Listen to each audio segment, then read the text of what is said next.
Appreciation managed by Alessandro Della Vale, riding in yellow this evening. It's the Italian team. You just killed me.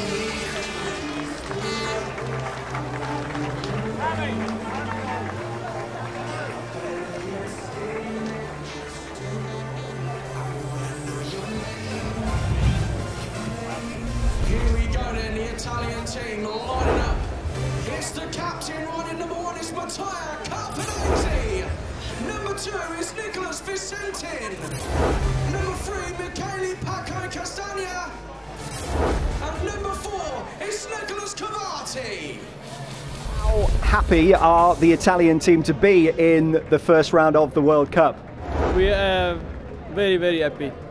And your practice today, what was the track like for you?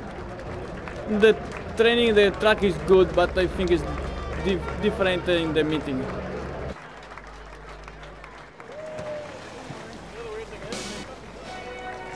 Here we go then, team number 2 in tonight's event number 1, managed by Billy Hamill, riding in white this evening. Show your appreciation, it's the USA! Yay!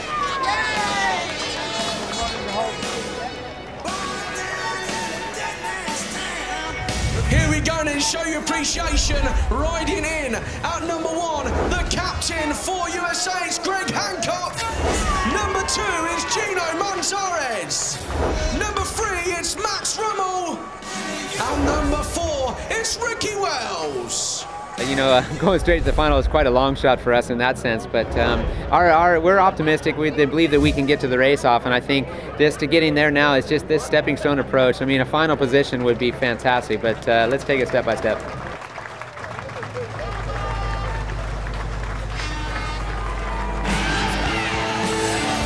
Here we go then, the 3rd team in tonight's contest, riding in blue this evening, managed by Mark Lemon. Show your appreciation for Australia!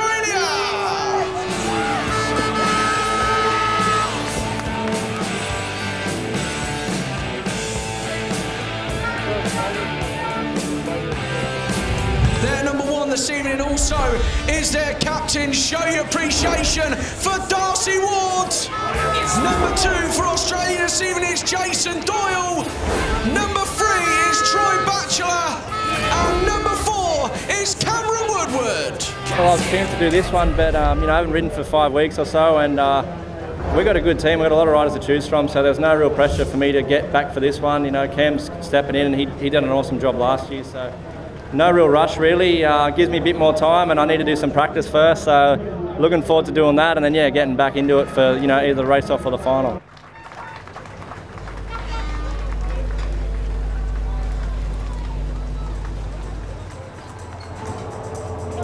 Here we go, North Arena.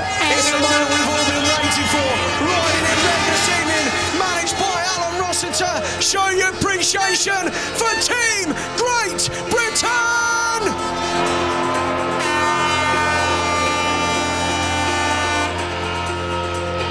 Hell's gone and heaven's here. There's nothing left for you to fear. Shake your ass, come over here. Now scream. I'm a burning effigy. Number 1 and captain, it's your world. Number 1, it's Ty Woffington. Number 2, it's Danny King. Number 3, Chris Harris. And number 4, let's hear it for Simon Stead. Yeah, everyone's gelling well. There's, you know, everybody likes each other, so it's sweet. You know, all the mechanics are working well together, so it should be a good team effort.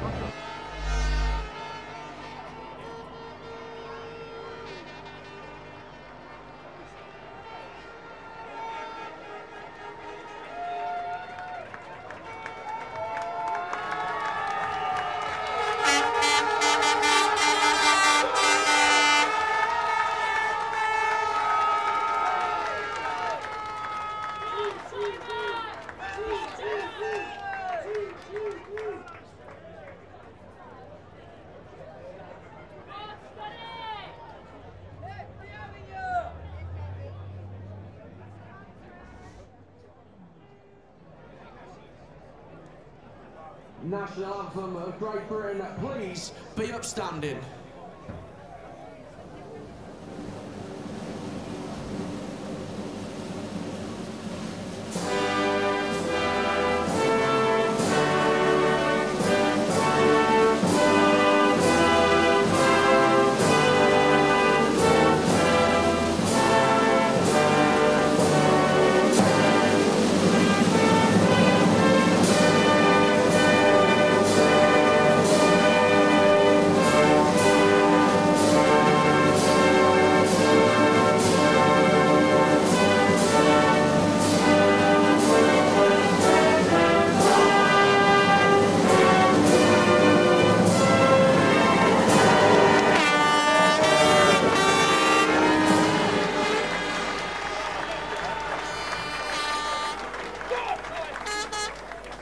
Oh, thank you very much, ladies and gentlemen. The riders are just about to get themselves set. The one thing I need to know, Norfolk Arena, are you ready?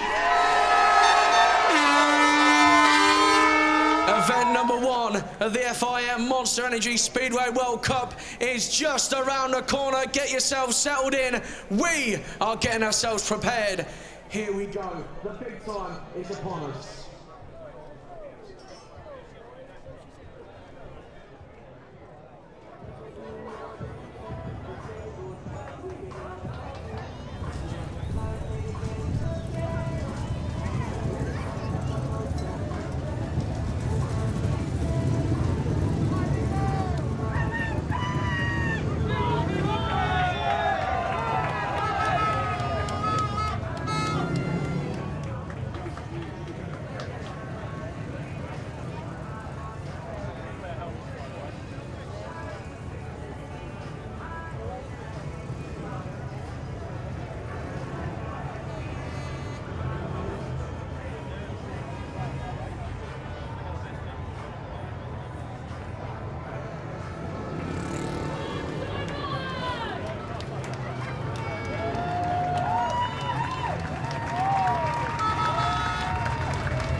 Proper. It's all right.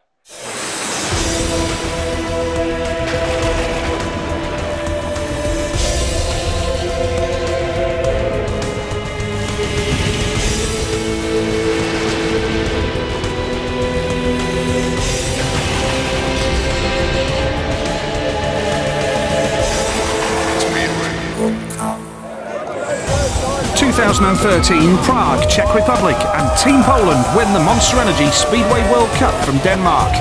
Homeside Czech Republic and Australia had joined them in the final, where our heroes of shale for 1 week a year come together as teams of 4 to compete for the biggest prize in Speedway team competition. The final provided plenty of tough, close racing, with Poland eventually coming out on top by just 1 point from Denmark, with Australia a respectable third. The World Cup is now a truly global competition, with the USA, Australia, Italy, Poland, Sweden, Czech Republic, Denmark, Latvia and Great Britain competing for the coveted Ovi funding trophy. We start here in Kings Lynn, Great Britain for Event 1, before we move to a new venue for the World Cup, Västervik in Sweden for Event 2, with the race-off and final this year being held in Bydgoszcz, Poland. The format sees the country hosting the race-off and final. Last year's world champions Poland seeded straight through to the World Cup final. The teams winning their respective qualifying event will join the Poles in that final. Teams finishing second and third will go to the race-off, where only 1 team will qualify for the last place available. The joker stays, but there's only 4 riders in a team, and they race over 20 heats. So homeside Great Britain start their campaign here in Kings Lynn, Norfolk, against the USA, Italy and Australia. Hi there, good evening everybody. Welcome along to the Norfolk Arena here in Kings Lynn, where we have the Monster Energy FIM Speedway World Cup here, and what a meeting it promises to be here, as we have a packed house here at the Norfolk Arena, and we're going to be underway very soon, but it is great to see a packed audience here, and we have Great Britain up against Australia, USA and Italy, as we look towards what promises to be a fantastic night of Speedway. Now Kelvin Tatum is alongside me. He is the man who led England, as they were known then, to the last time they won the World Cup, and it was 1989. And Kelvin alongside me. Kelvin, what can we say about the atmosphere, the build-up? It really does promise to be a fantastic night here. Yeah, super atmosphere. It's a full house, as you rightly say. They bathed in sunshine. It's been a beautiful week, although that does present problems for the track curator, Keith Chapman, who's had to work extraordinarily hard here today, because with the training here earlier and then preparing the track again for this evening's meeting in such brilliant sunshine, it's not always ideal, but he reckons there could be a track record in Heat 1, Keith Chapman. He really is very proud and very confident. And I'm sure we're set fair for some special speedway here this evening. Great to see the Americans. Super effort from the Italians to qualify. Great job by them in their own backyard in Terenzano. But it's really all about the Brits and the Australians. Australians probably just touch favourites coming into this evening's meetings. But no, a great meeting in prospect. Yeah, very much so. And it has to be said, Kelvin, that the atmosphere is superb, and an interesting selection as far as Great Britain are concerned, with, I think, Ty Woffington and Chris Harris were givens, but Danny King and Simon Stead, yeah, interesting selections. He's gone with the experience, and well, it'd be interesting to see how they go here at Great Britain as we prepare for the night.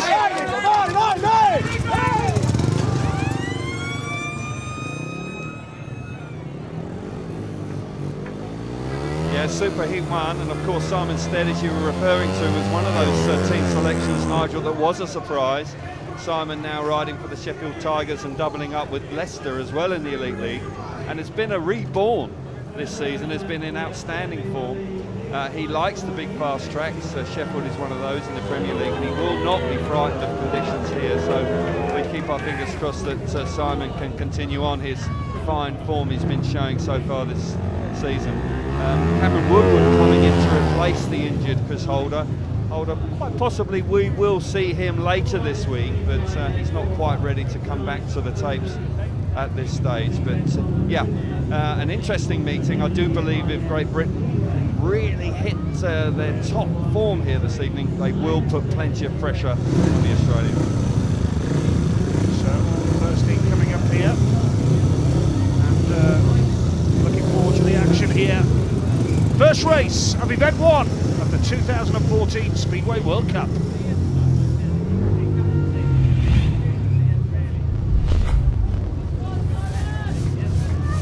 Here we go with heat number 1 here at Kings Lynn. Then going off the inside, it's Ricky Wells for the USA in the white helmet colour. Darcy Ward, who started his European career here with the Kings Lynn Stars, he goes off gate 2 in blue for Australia. Simon Stead, gate 3 in red, had a brief spell as a Kings Lynn rider here last year. Nicholas Vicentin for Italy, going off the outside in yellow. 3 points for a win, 2 for second, 1 for third, and nothing for finishing last. 4 nations, only the winners tonight will go straight through to the World Cup final in Bydgoszcz, Poland next Saturday.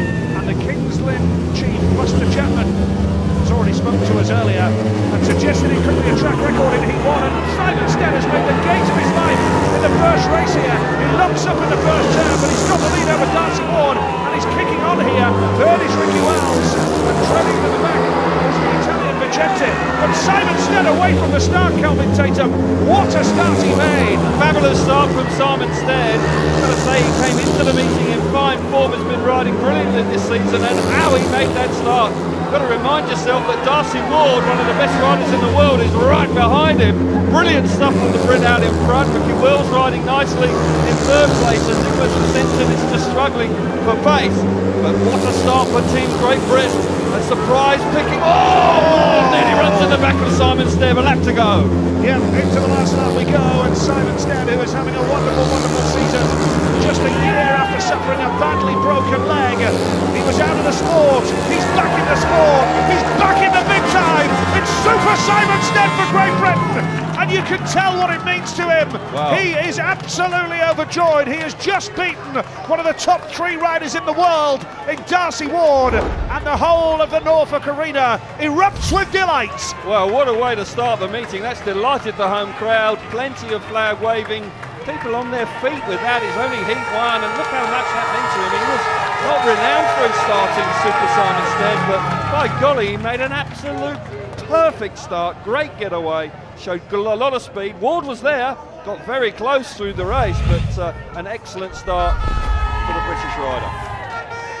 Wow, what a start. Simon Stead gets the race victory. Darcy Ward was second, Ricky Wells third. Nicholas Vicentin from Italy trailing at the back. But for Simon Stead, Kelvin, what can you say about this guy? Well, just over a year ago, his season was over with a badly broken leg. Well, it was sustained here in a practice incident, wasn't it, when no air fence? But look at that. Clean pair of heels that shows the opposition into the first corner. Classic Stead style, hanging off the side of the bike. He's much fitter this year. You can see in him, he's dropped a few pounds. He looks really lean and very fit and focused. And he must have been a little bit surprised to be that far clear going into the first corner in his opening ride. Would have been nervous. It was a big recall for him, hanging off the side of the bike. Really dramatic scenes around that first corner. And as hard as Ward tried in second place, could do nothing about it. Got very close there and really touched the back wheel of Stead, but that gives him a little bit of breathing space going into the last lap. And as I said before, this is the ideal start for Team GB, and who knows, it could be a bit of a shock. What a great start for him. Yeah, Simon Stead, who rides for Sheffield Tigers. He's born and bred Sheffield, Simon. And it does mean that he has to miss virtually the next week for Sheffield, which is a blow to them. But to be fair to Damien Bates and the boys at Sheffield, they've admitted it's good for the club and good for the city of Sheffield to have a rider representing his country in the World Cup. Absolutely. You know, Allerton is a wonderful track, and it certainly raises the profile for them. And when you've got their top man doing that sort of stuff on the world stage, they're going to be a positive. Chris Harris for Great Britain here off gate number 2 in red, who of course has plenty of Grand Prix experience. It's been a tough old year for Bomber in the Grand Prix this year, but we've seen him win races and we know what he can do on the big stage. And going off the inside is Jason Doyle of Australia, and Chris Harris goes off gate number 2 for Great Britain. Mattia Carpenesi has had a brief spell in the UK with Workington and Birmingham. He goes off gate 3 for Italy. Now Max Rummel off the outside has ridden one meeting in the UK. It was a Golden Hammer at Cradley last year, scored 4 points. He's a protege of this man, Billy Hamill, who's the USA team manager, the 1996 world champion. So Max Rummel is going to be one nervous young man right now. I'll say there will be plenty of butterflies in his stomach. Gate 4 at Kings Lynn for your first ride, the tall order.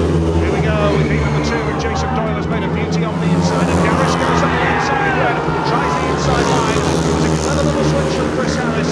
Third place though is Max Rummel, come through for the USA, and Campanese is around the back right now.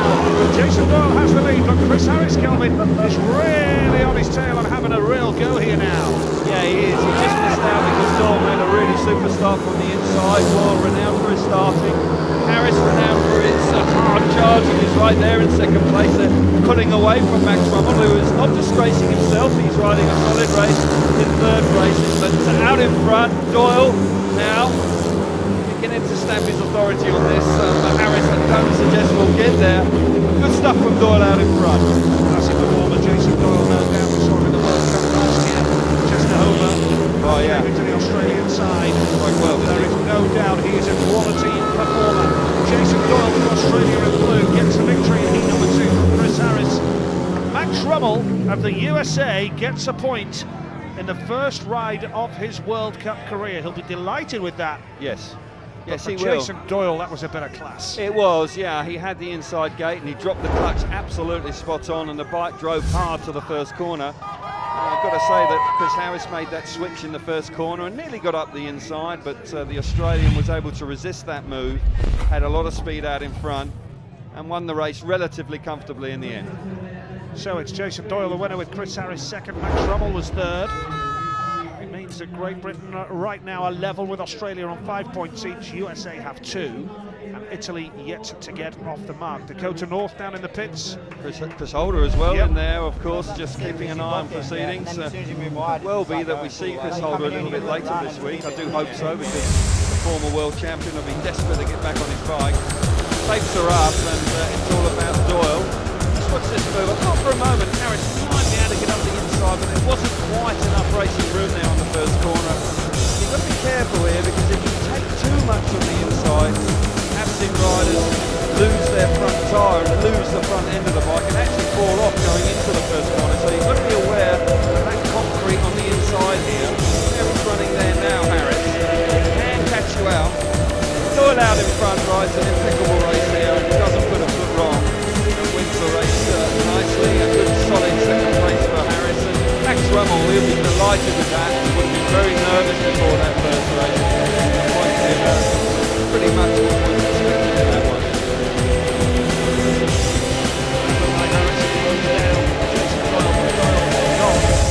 It's a fine ride from that man who has serious ambitions of being a World Cup rider, a Grand Prix rider in the future. Yeah, and I can see it. He's a late developer. He's been held back by some serious injuries in the past. He's been very successful at club level, particularly in the UK. But last year we saw him make his debut in the World Cup, and it seems to have been pushing on from then. No surprise to see Doyle win his opening ride. Fantastic lineup coming up here. We have Greg Hancock, twice world champion, a remarkable man. We cannot talk enough, really, about the achievements of Greg Hancock. We have Danny King going off the inside in red. Now Danny rides for Newcastle in the Premier League, lost his Elite League place with the St. Demise of Birmingham, but hoping that he can maybe get fixed up elsewhere this season. Greg Hancock goes off gate number 2 in white. Doesn't ride regularly in the UK, but did make a brief comeback last year with Poole and won the Elite League. Doesn't do things by half, does he, Hancock? No. Came back to England and won the league, that's all. Cameron Woodward, gate 3 in blue, and Taco Castagna, who's the son of the Italian legend Armando Castagna, going off the outside in yellow. Yeah, Hancock's very close to gate 1, and it's interesting, the Star Marshal has allowed that to go. Hancock was absolutely outstanding in last year's World Cup. Here we go, and Danny King's made a nice start on the inside gates, and what about Woodward here in blue for Australia?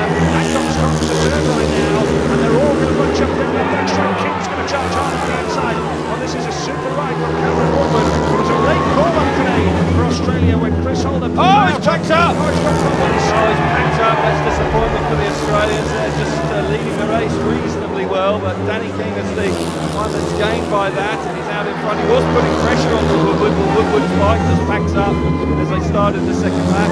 Two-time world champion Greg Hancock is pushing hard in second place. He just didn't quite get away from the tapes as well as he would have liked. Young Castagna in third place is gained by the problems to the motorbike of Cameron Woodward. Danny King riding nicely here. It's going to go and start Danny. Down for the first time during the winter. There's a keen golfer and dance player as well. Speedway. He's going to get underway with a whip ride. Children's down to 3 for Great Britain, helped of course by the unfortunate circumstances to Cameron Woodward of Australia there, but the British fans here at the Norfolk Arena will take everything they can. Yeah. And Danny King with a victory. Again, I think it's fair to say, Kelv, Harris and Woofenden were nailed on for the Great Britain side, but it was King and it was Danny King and Simon Stead that were the contentious issues. They could have gone with the youngsters, but King and Stead have won their opening rides. Fabulous, and I am pleased for Danny King. I felt that he was a little bit hard done by being left out last year, in actual fact, but he's justified his selection right from the word go, as has Simon Stead, in fine fashion. Absolutely outstanding 2 rides from Stead and Danny King. Terrific. Yep, so it now means, looking at the progressive totals here, it means that Great Britain have 8, Australia 5 and USA 4. Italy get off the mark with a single, to coin a cricketing phrase. I'll tell you what, Pablo Castagna's got a pretty spectacular riding style as well. I was watching him along the way. Yeah, it'll be difficult for the Italians. This is very different conditions than they ordinarily experience in Lonigo and Terenzano in particular. But watch this race again. Got to say that Cameron Woodward had a great 3, very unfortunate. He makes a superstar very similar to what Simon Stead did. It's neck and neck with him and Danny King, but Woodward just has the speed. And as they start the second lap, the bike just backs up straight away there. You can see it. You don't know what's happened. You can't really see anything obvious. You'll be very disappointed, of course. But certainly there's that hand to the lead to Danny King. He comes under pressure from Greg Hancock, but King not losing his job at Birmingham Running. He's riding for the Newcastle Diamonds. He'll be pleased as punch to have won his opening World Cup ride. He's a steady rider. He's not always a rider that you would obviously think would be managed at this level, but fair play to him. You can only win your races. Coming up in before, Ty Woofenden of Great Britain is the man who has just had 10 days out with a stress-related illness. He was basically too much.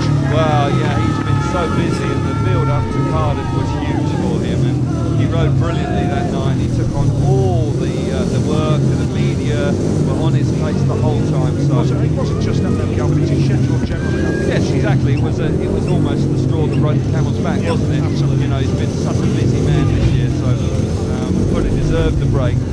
Hope he's back raring to go for the World Cup. I'm sure he is. Troy Batchelor goes off the inside in blue now. We have seen Troy in sensational form in Copenhagen in the GP 4 weeks ago now, where he almost went through the card. We've got Ty Woofenden, the reigning World Speedway Champion, World Championship leader off gate number 2 in red. Nico Cavati, who is a former teammate of Danny King at Birmingham. Nico Cavati, by the way, in the shop window, desperate to stay in the UK and race for the rest of the season. But he hasn't got a Premier or Elite League spot right now following Birmingham's closure. And then, for USA, on the outside, Gino Martinez, rides Ipswich here in the UK. Now, heat number 4, and it's a good start for Australia. The British boy title, strong time to third place here, with the lead nicely for Australia. Troy Batchelor, and now Woofenden is charging hard on the inside of Gino Martinez. But the lead here was with Batchelor. Martinez is holding second, and he keeps the world champion Ty Woofenden. Yeah, well, Gino Manzeras just needs to try and stay calm, because he could just get out of second place here. Woofenden now beginning to put him under pressure. Great start from Troy Batchelor, who can be hit and miss, but when he's on, he's absolutely dynamite. We saw that 4 weeks ago in Copenhagen, where really, truly, he should have won the Grand Prix. 20 points out of 21 was a fabulous effort. Gino Manzeras is riding an absolute stormer here. There's a lap to go. Can the world champion find a way through? It looks like there's a struggle from there, but great ride from Batchelor out in front. Well, Batchelor is a former Kingsway rider, knows every inch of this track, and it's a super ride from Troy Batchelor. Woofenden is going to try hard, but Gino Manzeras has beaten the world champion. A feather in that young man's cap, no doubt. but the win is with Troy Batchelor. Gino Manzarek punches the air with delight, and the British crowd are stunned. Well, they were rightly so, because that is an excellent effort from the American. Rides for the Ipswich Witches and is gaining lots of experience, very keen, and certainly he did really well there. Smashing start from him, and he hung on. He was a little bit nervous at times. He came under a lot of pressure, but Batchelor out in front was terrific, Nige. So there's the standings, 9-8, 6-1. Great Britain lead against Australia by a point, followed by USA and Italy.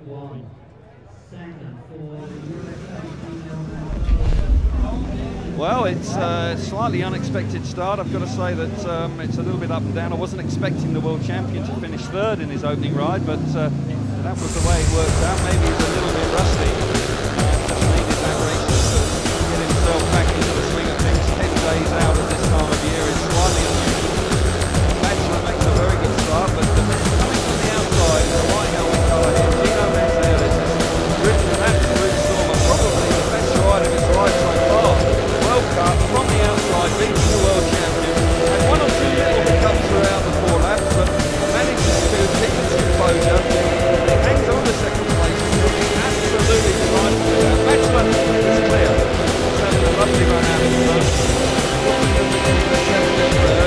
There's a moment there where I just thought Manzarek may have just got a little bit overexcited and thrown second place away, but his composure and done through.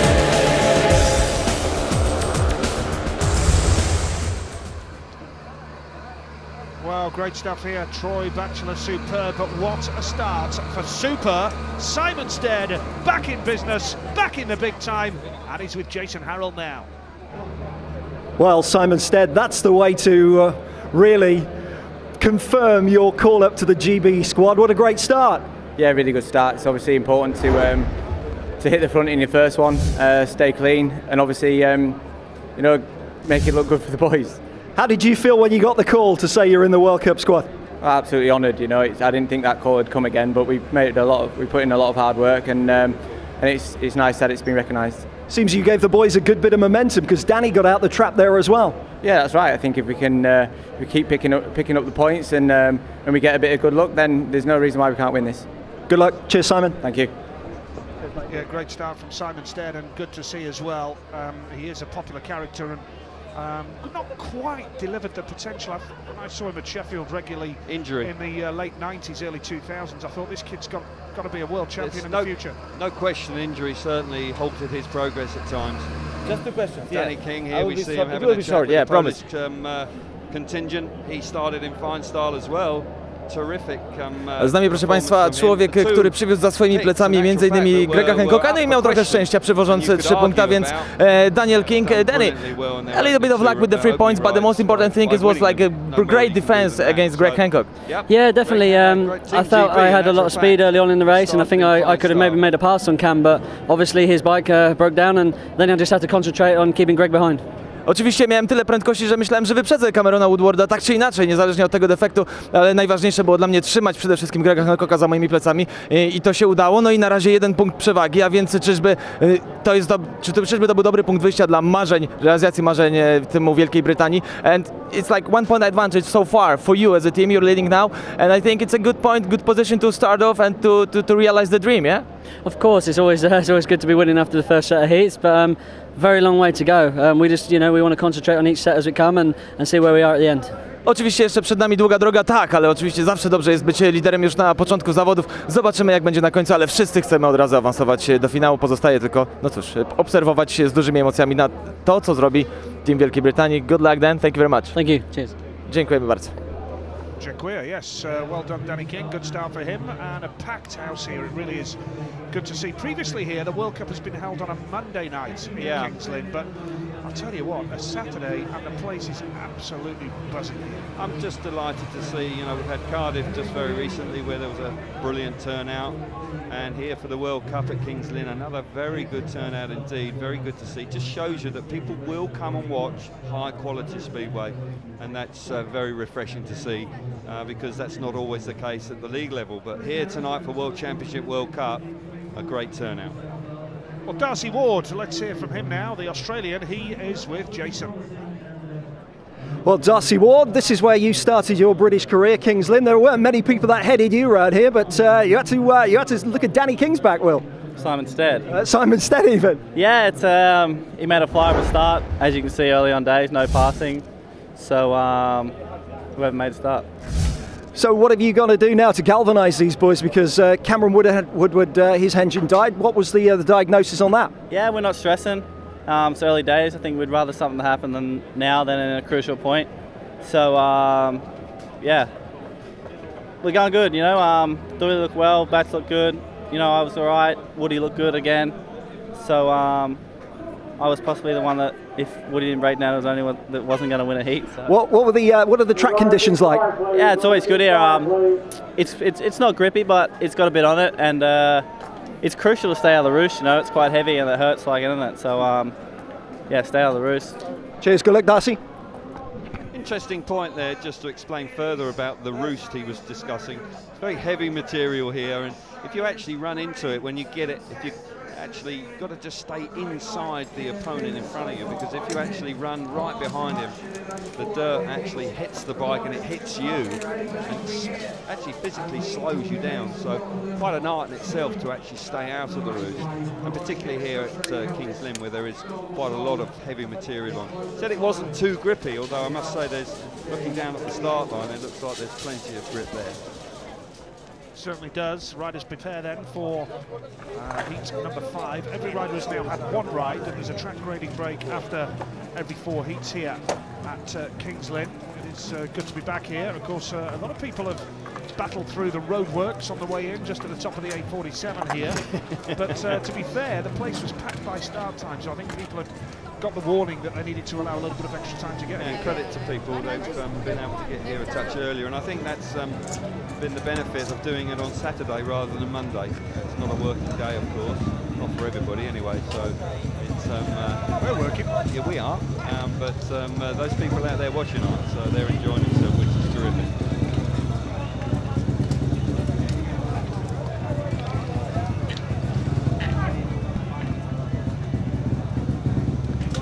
Prepare for action then for heat number 5.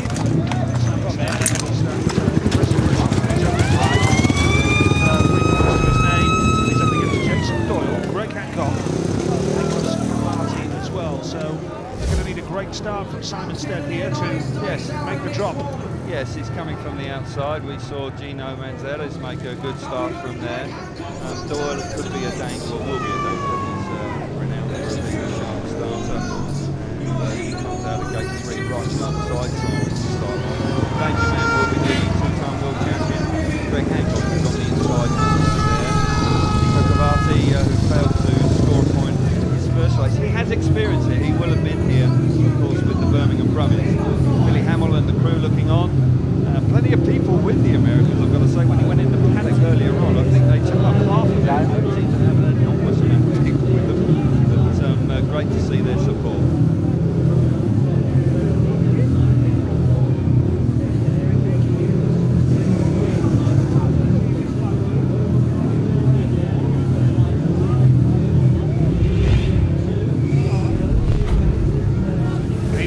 Coming up then here, and going off the inside is the legendary American Greg Hancock.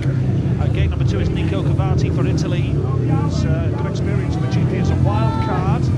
Gate number 3 in blue is Jason Doyle, winner first time out for Doyley, who rides for Leicester in the British Elite League. And going off the outside is a teammate of Doyley's and Leicester, Simon Stead, for Great Britain, off the outside gate in the red helmet colour. Good lineup here, heat number 5. Yeah.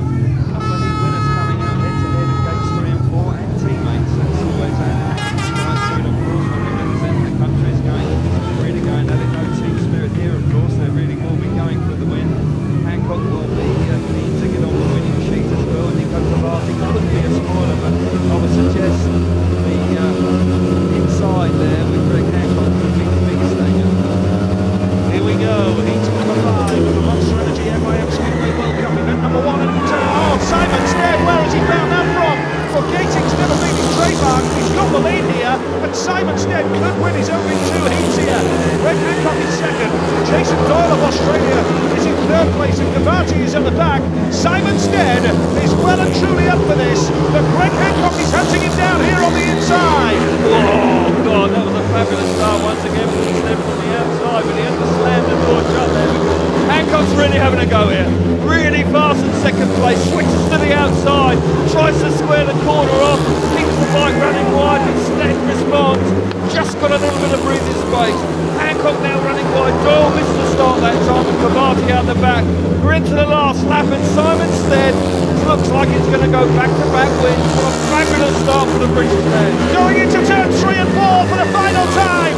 Hancock will have a go, but listen to the roar of the crowd. Super Simon Stead has beaten Darcy Ward. He's now beaten Greg Hancock in his second, and Simon Stead, back in the British fold, has beaten 2 of the top 3 riders in the world, and he cannot beat the leader because he's in his own team. That's Woffington of Great Britain. What a night so far for this man, Simon Stead of Great Britain. Well, fabulous ride once again. I was thinking it was going to be really tough for him that time, coming from the outside, and when you consider how sharp Doyle was away from the tapes in his opening ride, he made an absolutely jet-propelled start from the outside. Came under a lot of pressure from Greg Hancock, but showed terrific composure out in front. Back-to-back wins for Simon Stead. He's back, and how? And Greg Hancock hasn't won a race in his opening 2. So, Great Britain have 12, Australia 9, USA 8 and Italy 1. Now, can I just remind you, it's appropriate at this stage, that when a team goes 6 behind the leading team, they can bring in either a tactical substitution or they can even use a joker. You can use a joker once in the meeting for double points. But Simon Stead is so far Great Britain's man of the match. The hero so far, that's for certain. And that superstar from the outside, Super Simon Stead. Doyle missed it completely this time, probably shocked at the speed that Simon Stead got away from the track. Got himself in the third place. Hancock rode very fast, certainly had a lot of speed. It was defensive there, but Simon Stead had to close the door on the top to make sure he didn't get the penalty. Hancock kept pushing, he kept coming around the 4 laps. Stead hanging on out in front, helping absolutely leading the front. Ashley Holloway from Ashgate, the Institute, is in the fence alongside Simon. So far, there he is in the background having a chat with Ty as well. The start for Simon, that's smashing stuff on him. Absolutely right, it'll be a proud moment for his family as well. I know his dad Trevor's here tonight and his family will be watching back home. Absolutely fantastic story for Simon. It is, and when you consider how long he's been around, he's 32 now, and you know, you would have thought that the opportunities may have passed him by, but he's got himself back fit. He looks fantastic, he's relaxed, certainly taking some pressure off himself and enjoying his speedway. Started out of the top draw so far tonight. Chris Harris goes off the inside in red here for Great Britain. Can Roma make the start? Going number 2 in white, Gino Manzarez for the USA. The world champion in his opener, Paco Castagna. K3 in yellow, good style, like watching him ride. Castagna, and going off the outside in blue is Darcy Ward for Australia. Well, can he do what Simon Stead going from the outside? Just a quick word about young Castagna. He's one of the very few riders now that still wears leathers. And I tell you what, on a night like tonight, they'll be roasting hot. I can assure you, having more leathers in my early part of my career. All the other lads wear Kevlars. Here we go. Heat number 6 it is. Harris has made a good one off the inside gate. Watch out for Ward on the outside now. Harris has got a hold of the mid-track here. Ward is going to come strong. You can be sure of that. Activist is here for the USA. The race is on now for Darcy Ward. He's going to give it absolutely everything. Harris has that lead now. Going into lap 2, it's Chris Harris from Darcy Ward. Gino Manzarez, and Harris has gone wide, and Ward is there. Harris just flew that away there, ran in too wide and left the ball wide open for Darcy Ward, and thank you very much, and slipped up to the side. Harris is now coming back. He's really charging hard in second place. Ward once again put in a bit of a locker, a little bit slick going into turn 1 just off the racing line. The Australians out in front, should be able to stamp his authority on the race from there, but got to give credit to Harris with a lap to go. It's a real 2-horse race out in front. Harris isn't giving up. Chris Harris of Great Britain having a real go here. Darcy Ward holding the line. One wheelie goes on into turn 3 and 4. Ward surely has done enough. Harris will try the inside line, but Ward looks over his shoulder.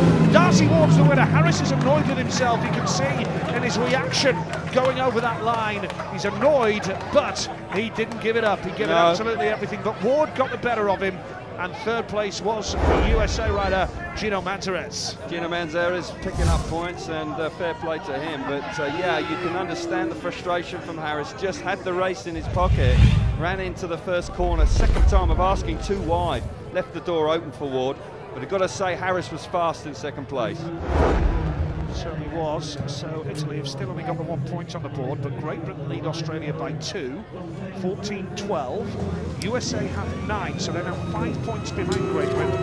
Italy have 1 point. Yeah, they have only 1 point, but I don't think that Ward's entirely happy. He was shaking his head after the race. I don't think he's completely happy with the bike setup, and I'm sure they'll make 1 or 2 alterations. Early stages of the race, Harris makes a good effort from the inside. His trademark is not starting either, but certainly makes a super start here. After Ward from the outside, not quite in there. I think he's struggling a little bit with the bike setup. But it's second time round that the problems happen for Harris. Harris now running into the first corner slightly wide, and just slips there and slipped there. Bike just hesitates underneath him, and he leaves the door wide open for Ward, who dives in there. But then Ward is not completely comfortable at it. Harris, if anything, has got a little bit more place in the outside. Ward had to work very hard to win that race. So I don't think he's entirely happy with it, but still a good effort for Ward to win the race.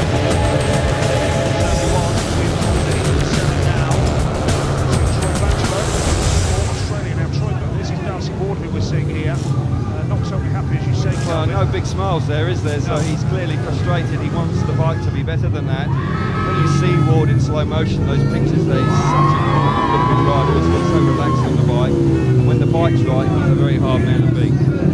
So here we go, Ricky Wells in white. Troy Batchelor in blue has still kept one of his main sponsors from when he rode for Kings Lynn. Roger Warnes is here tonight as well, watching on. So it's Mattia Carpenese goes off the inside in yellow for Italy. Wells off 2 for the USA. Batchelor gate 3 in blue. Danny King of Great Britain, winner first time out. He goes off the outside in red. Here we go. Green light on. Batchelor's made a good one off King on the 340 start. In Australia now. Danny King is going to go around the outside because Wells is holding second place. And this will put Australia level with Great Britain at the top of the leaderboard. Here he goes. Batchelor. Oh! King comes up the inside and gets the better of Wells, who let him slip. He did, and that was a very good opportunity move there for Danny. Also experienced problems in the first corner. If you're going slightly wide, you want to stick to the loose ground. Great stuff from Troy Batchelor.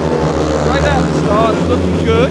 Danny King, though, got to say, a lot of hunger and enthusiasm in his riding. That's second place, and he's really charging hard there, looking to find a way to close the gap to Troy Batchelor. But Batchelor looks pretty comfortable out in front. Wells back in third. Carpenese there at the back. But Batchelor looking like he's going to have back-to-back wins also. Yeah, Batchelor's hungry tonight, no doubt about that. The man that knew how we colour right to Swindon Robbins in the Elite League of the UK. And Batchelor cruise control as he takes the checkered flag from Danny King of Great Britain in second place. And it means that there is now only 1 point between the top 2 nations here. And Italy's nightmare continues. They've only got a point, but we now have a 6-point gap as well between Great Britain and the USA. So the opportunity is there for Billy Hamill to nominate a joker or go for a tactical substitution. Batchelor, King, Wells, Carpenese, the finishing order. And now it means that after 7 races, Great Britain have 16, Australia 15, USA 10. Italy have a point, Britain 6 ahead of the USA in third, so the USA now are in territory where they can bring in a tactical sub, go for a joker. I think it's fair to say tonight, Kel, Greg Hancock is going to be in for a busy night because they're going to give it a tactical sub like some step. Yeah, and I would think they would go with it fairly early. Reasons to hang around for it, they can't use it in the last 4 races. Seeing this race once again, it takes Batchelor makes a good start, right down the inside. You see there, Danny King. He moved off the line in the first corner right now. That is presenting some problems, but he recovers quite nicely. And then half a mistake there for Ricky Wells. Just gets off the line. World Championship Speedway, you can't afford to do that. But King was there, ready to pounce, and he gets himself back into second place. This, I think, is pretty much going to sum up tonight. It's going to be a head-to-head between Australia and Great Britain.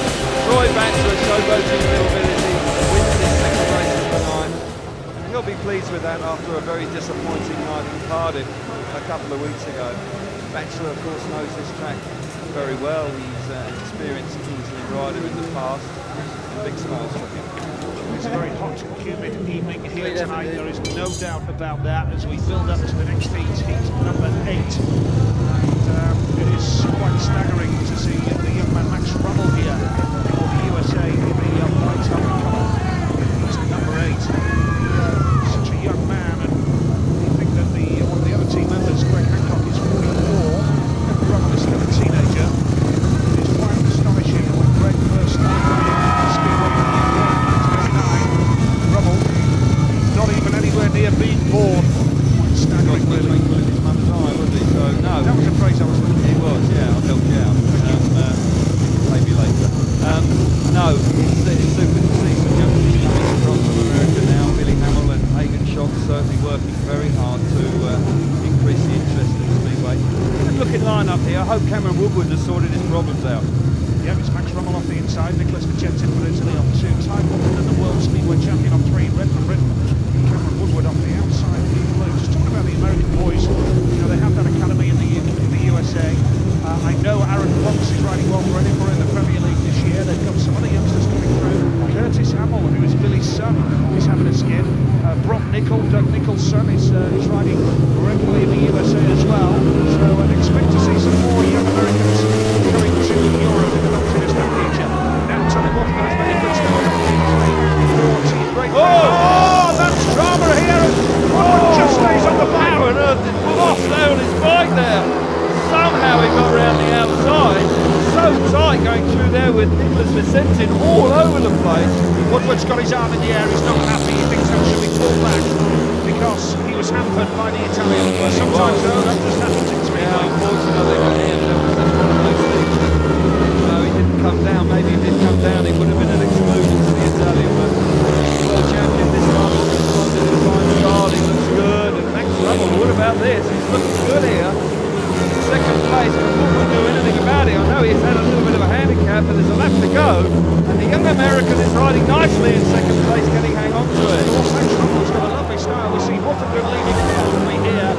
Oh, the Italian has fallen all on his own back as well. It's a win for Ty Woffington. Second place there is Max Rummel of the USA.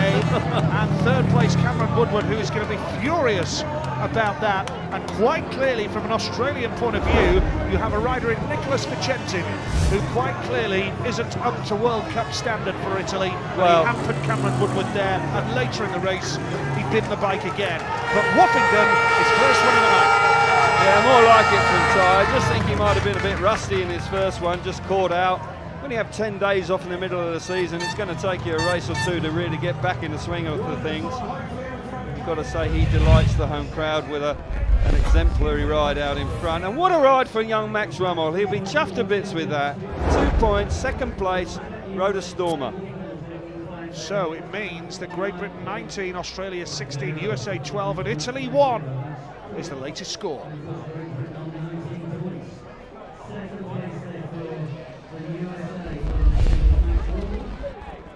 Look at the crowd, it really is a pleasure to see so many people here. They've been having the internet shows, a great atmosphere.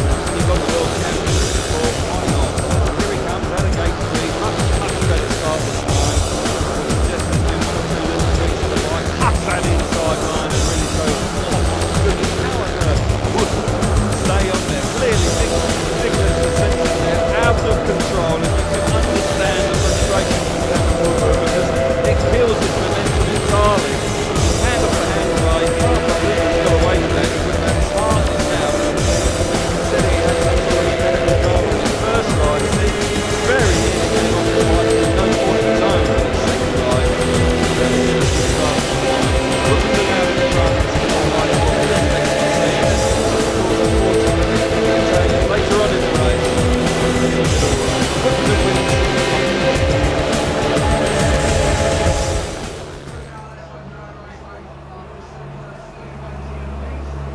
Rossiter is making his full World Cup debut as Great Britain manager tonight. I know it's a proud night in his life, and he is with Jason Harold.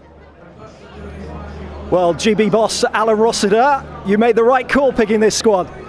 Well, early days yet, but so far so good, yeah. What do you make of this start? What do you put it down to? Because the boys are flying out the traps. Yeah, no, like I said, I've always said I've had faith in these riders. They're the best 4 riders, I believe, that's right for the job. What did you actually say to them in that little huddle you had out there just before the meeting? I said everything's got to be positive. There's so many negatives in Speedway. We just want to do everything positive and think positive and go for the win. Okay, good luck, Alan. Thank you. He's a very proud, passionate man. Alan Rossiter wears his heart on his sleeve and a very emotional character as well. And it is a proud night tonight for Roscoe to be here in charge of his nation. Yeah, it is, and it is a step up. It's not league racing. There's more pressure, a huge crowd, great expectations. He's having to look after the best rider in the world in Ty Woofenden, of course, as well. But so far, it's worked well for him. Z nami, proszę Państwa, kapitan i lider reprezentacji Stanów Zjednoczonych, prawdziwy lider Greg Hancock, który jak prawdziwy nauczyciel przed chwilą rozmawiał z Maxem Rumlem, ale powiedzenie, że Amerykanie odstają w tych zawodach, to byłoby rzeczywiście nadużycie i przy dobrym układzie sił to Amerykanie mogą tu jeszcze powalczyć. And Greg, saying that the US team is underdogs, it's like very harmful for you as a team. As we can see, scoring points is the most important thing, and the gating and the gates are very important, and you're starting now starting from outside gates, so it should work for you as a team. Yeah, I hope so now. I mean, the gates 1 and 2 have been a little bit on the more dry, hard side, and difficult to make it there, as you saw. But I mean, it's the same for everybody, and I got lots of excuses, but now I'm happy I got the outside gates, which seem to be working better. Rzeczywiście z tych pól zewnętrznych powinno być troszeczkę lepiej. Te zwłaszcza pierwsze i drugie pole były troszeczkę przesuszone, ale nie mogę narzekać. Zazwyczaj zwracam na to uwagę, ale dziś jestem naprawdę przeszczęśliwy, and you should be happy about Max Rummel, I think, as a true teacher, you were spoken with him. Man, I'm really happy. That kid's being just like Gino Manzarez last year. He's thrown into a pack of wolves, and the kids just, we said, try to avoid the zeros, get a point, and I think you'll find that you're going to do a lot better than you expect. Ten dzieciak jest niesamowity. Mowa oczywiście o Maxie Rumlu, który został rzucony, jak mówi Greg, tak naprawdę w watachę wilków i naprawdę radzi sobie nieźle. Powiedziane tylko jedno, unikaj zer, a jak widać naprawdę zaczyna punktować. No i kto wie, może te pola zadziałają. Who knows, maybe the gates will work for you as well. Yeah, I sure hope so, man. It's still a long way to go, but we have big dreams. Thank you very much. Thank you. Dziękujemy jeszcze, daleka droga. Well, big smiles, of course, from Greg Hancock. That's what you expect, and that's what you get with him. He's always got a positive spin on everything, and I'm sure he'll be winning races very soon. Very much so. Obviously, right now, it appears that it's a straight shootout between Great Britain and Australia for a place in the World Cup final in Big Gosh next Saturday. USA, though, hanging on in there, and I wonder if Billy Hamill will go for the Joker anytime soon. Let's hear from the legend, Billy Hamill, with Jason Harold. Here he is, former world champion Billy Hamill in a managerial role now. When are you going to play the Joker? That's what everybody wants to know. Well, everybody's riding fairly solid right now, so we're a team, we're a unit, and we're gonna wait and we'll see. I mean, could be the next round, but right now we're getting points on the board, and that's what's important. So it's good. Tell us about Max Rummel, because he's really surprised and delighted a lot of people here. He's a young 17-year-old kid who's really been thrown in the deep end, but he's shown he's got the mentality and the wherewithal to handle the pressure, and he's an opportunist. He puts himself in the right position to take advantage. So I'm very proud of the boy. Good man, long may you continue. Billy, thank you. Thank you. Yeah, nice to hear from Billy again. Of course, a world champion back in '96. And he was chuffed to bits with his young star Max Rummel. I'm sure we won't be long before Max is over here racing on a regular basis, and it'll be good to see some young Americans beginning to make their way back to these shores. Absolutely, the Americans have been so popular in the UK down the years. You go way back, Bobby Schwartz in the late 70s, John Cowboy Cook, Bruce O'Donnell, twice world champion, Kelly and Sean Moran, Dennis Cigalos, King, Rick Miller. I mean, they had a whole production run of them coming through. You must have raced against a lot of those boys. Yeah, absolutely. The only one I didn't really race against was Bruce Penhall. He had gone off to do chips by then. He was doing his Hollywood bit, but certainly they had some wonderful riders and really talented riders. I mean, that was a stylish way to do things, Kelv. You win the world title, and then you announce, right, I'm world champion, and now I'm off to Hollywood to be an actor. I mean, that is unbelievable. It is. It's a hard one to top that, isn't it? I think even Ty Woofenden might struggle to top that one. But no, Good to see some young Americans kicking about. Plenty of speedway coming up.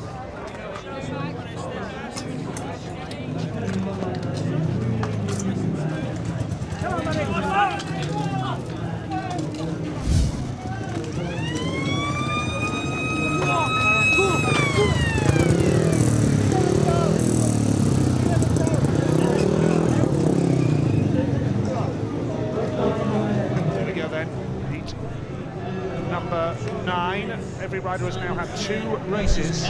This man, Simon Stead, has returned to the World Cup stage in some style. 6 points, 2 rides, still got another 3 heats to go. Gino Manzarez is the man for the USA. The USA boys, Manzarez and Rummel, have done their job quite nicely here. Rummel with 3 points from 2 rides has ridden superbly. So. Yeah, absolutely. You can't ask for more than that, Nigel. He's done a solid job, and as Billy said, but I thought he may have gone early with the Joker. Sometimes you can wait this out. Never easy as a team manager, and it's either up here. Just should do it now, but being down there in the 60 action. Simon Stead here, of course, really making 3 on the spin. Woodward frustrated in his first couple of rides. He'll be desperate to get on the winning sheet right now. The Italians have played their Joker, but we've missed that, but certainly they're going for double points in this one.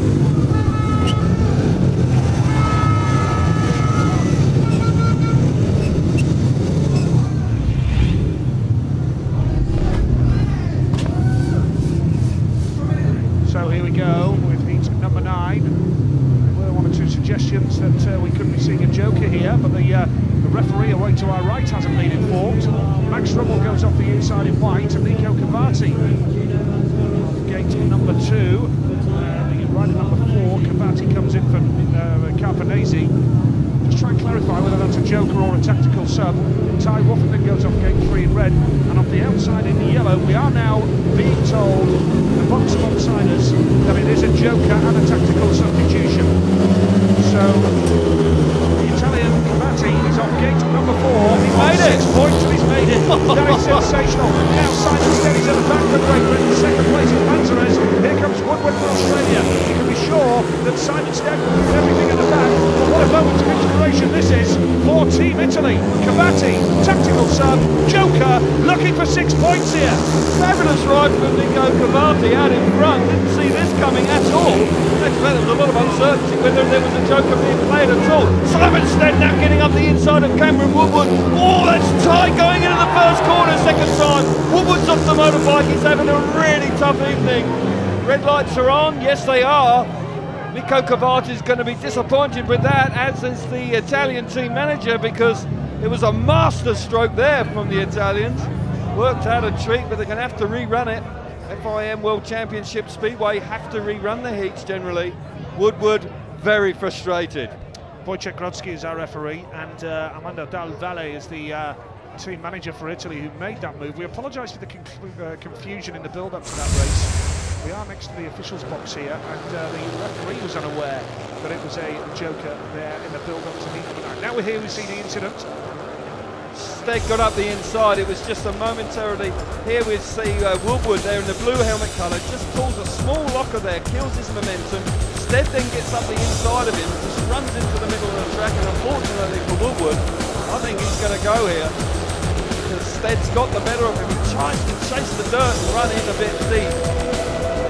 Woodward, I think, is going to have to suffer an exclusion. Yeah, he's out. Yeah. Wojciech Grodzki has just got the blue exclusion lights on after just seeing the replays on the monitor there. This is an opportunity for Great Britain as well, Nigel, because it's going to be rerun. Simon Stead, who was out the back, who'd missed the start completely, it was a complete reversal of fortunes for certainly that team there. Stania really winding into Cavati there. Come on, mate, you can do it again. Will he be able to do it again? Because so often we see these scenarios where the red lights come on, and the man that really does lose out is the guy that's out in front. And it was unexpected. We have to say that. They'd only scored a point up until that point. And you've got to say that Cavati had made a jet-propelled getaway, and he was winning the race quite comfortably. Now look at this guy, folks. He was leading that heat. He wants a job in the UK. He wants to ride in the Elite League or the Premier League. He's Keep been doing put out that, of work. you'll get one. He's been put out of work by Birmingham's closure. This man wants a job. Yeah, there you go. I could do that. And he certainly was there. Fair play to him. We've seen him on occasions have some high spots, but he can go through periods of time where he struggles a little bit. But there, he made an absolutely fabulous start. Passionate young man. He wants to do the job out here. Enjoys coming to this country. Certainly there, Cameron Woodward having a look. He wears one of these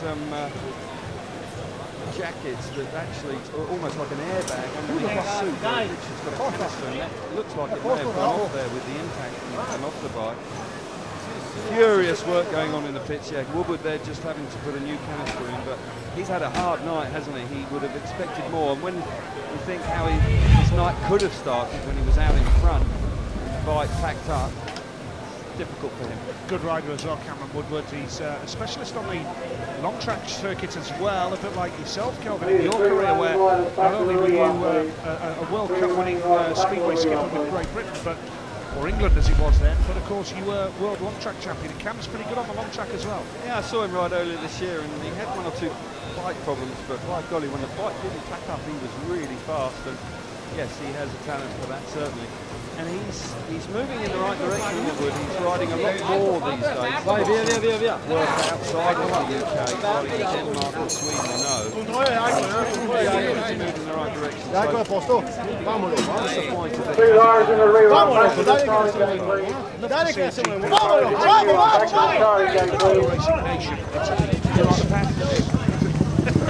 That's not the only reason. It's a motor racing nation, Italy. It's got a great, rich heritage for motorsport. And of course, we were at Terenzano. They have Lonigo, of course, for a World Under-21 round, where Piotr Pawlicki is the World Under-21 leader. And we do enjoy our trips to Italy for Grand Prix racing. And let's hope that sometime in the future we can go back to Italy, not just because of the pasta, but certainly because of the fact that it's a motor racing nation and always good to be there.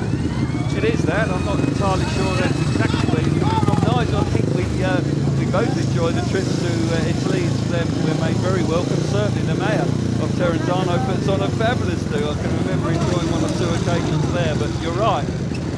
They are synonymous with motorsport. Ducati and Ferrari, of course, are two companies that are world-renowned. That was my point. Oh, was it? I'm talking about pizza and lasagna. Okay, I'll believe you. I think there'll be several people that won't. But Nico Cavati coming up for the rerun of Heat 9. Can he reproduce that jet-propelled start? There's a lot of me that wants him to do that because they've had such a hard night so far. It was a brave move by their team manager. It was working a treat. Unfortunately, Cameron Woodward put a stop to it, so can he reproduce that start again? There was a time in the mid-80s when Armando Castagna was around. Now GL was another fine Italian rider in the mid-80s, and they represented the world at their level. They have had some good riders in the past. Well, yeah, exactly. Armando Castagna was a very, very good Grand Prix rider. I rode with him for a long period of time, same era. Certainly, he was of a high standard. Armando rode in the British scene as well, so yeah. Sun hasn't quite hit those heights yet, though. So here we go. Heat number 9, Cameron Woodward excluded and won't take his place in the lineup. Simon Stead goes off gate 2 in red. Gate 3, Gino Manzarez for the USA. And Nico Cavati, can he make the start again? He's a tactical joker. Any points he scores here will count for double. Nico Cavati, let's see if he can do it now. Yeah, and also from Great Britain's point of view, if Stead wins here, they could well be 6 points up against the Australians. It'll be interesting to see what Mark Lemon does then. So a big opportunity for Simon Stead. Yeah, Stead's made a better start this time, and so has Manzarez. Gino Manzarez has that lead, and now Cavati is going to come around the outside of Stead, although Stead keeps it wound on. You've got to feel for the Italians here now. They were comfortable leaders in the original staging of the race, and now here comes Stead up the inside of Manzarez, who just about holds on. Good race developing here, because Cavati isn't done yet at the back here in third. Fair play to Cavati. He's having a real good go, but Gino Manzarez is absolutely inspired out in front. Simon Stead going for his tear off, but I'll tell you what, he wanted to keep both hands on the handlebars because Nico Cavati's right there in third place. Gino Manzarez is riding an absolute stormer out in front here for the Americans. This was an opportunity. Oh, steps out of shape. Now will Cavati pounce? No, can't quite do it. Super ride from the American. Well, Gino Manzarres here is riding superbly. He's a completely different rider to the one we saw in the World Cup last year, and he's benefited from a year in the Premier League with Ipswich, which is no doubt. It's Manzarres who wins with dead second, and that is Nico Cavati in third for a couple of points for the Italians. It's not the end of the world for a second place there though, Kelvin, because it has to be said that Great Britain now, with 2 points added on there, are only 5 ahead of Australia and not 6, and therefore Australia cannot use a joker or a tactical substitution because they're not 6 behind Great Britain, the leaders. Exactly, quite bizarrely, it may well have been actually better for Simon Stead to have finished second there, and that Gino Manzarres managed to pull off a very impressive win. So yeah, Mark Lemon will be frustrated. He can make no moves. He's got to stick with his programme. But Gino Manzarres picks up 3 points and in fine style. And he is really blossoming here tonight. Ipswich Witches, Chris Louis looking after him there. The American rode a great race. Yeah, good to see Chris here tonight in the pits as well. Chris Louis. Great Britain, Australia, USA and Italy. Chris Louis is in charge of Ipswich. And that man riding for the Witches, Gino Manzarres. With a race in the World Cup, it's a big moment for the youngster. Yeah, he'll be chuffed a bit. He doesn't anyway, halfway to the first corner and he falls into the first corner. Nico Cavati this time can't quite make the Jeffrey Bell start he did initially in the first leg. And there is slams the door shut in front of Simon Stead. Some Stead, so far coming into this race, had 1 or 2 issues there in second place. He very much showed it away.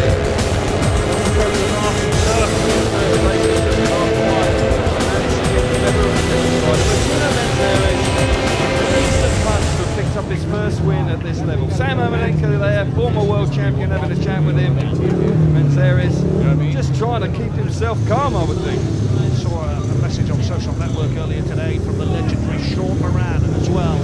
Shuey sending a message out on social network, a big shout out to the USA boys. It is great that people like Sean Moran are taking an interest. I know Bruce Pennell, who we mentioned earlier, the twice world champion, is taking an interest in the USA Speedway scene as well, and we send the Pennell family our great love and respect after the tough times that they've been through over the last couple of years. Bruce, an absolute legend, of course.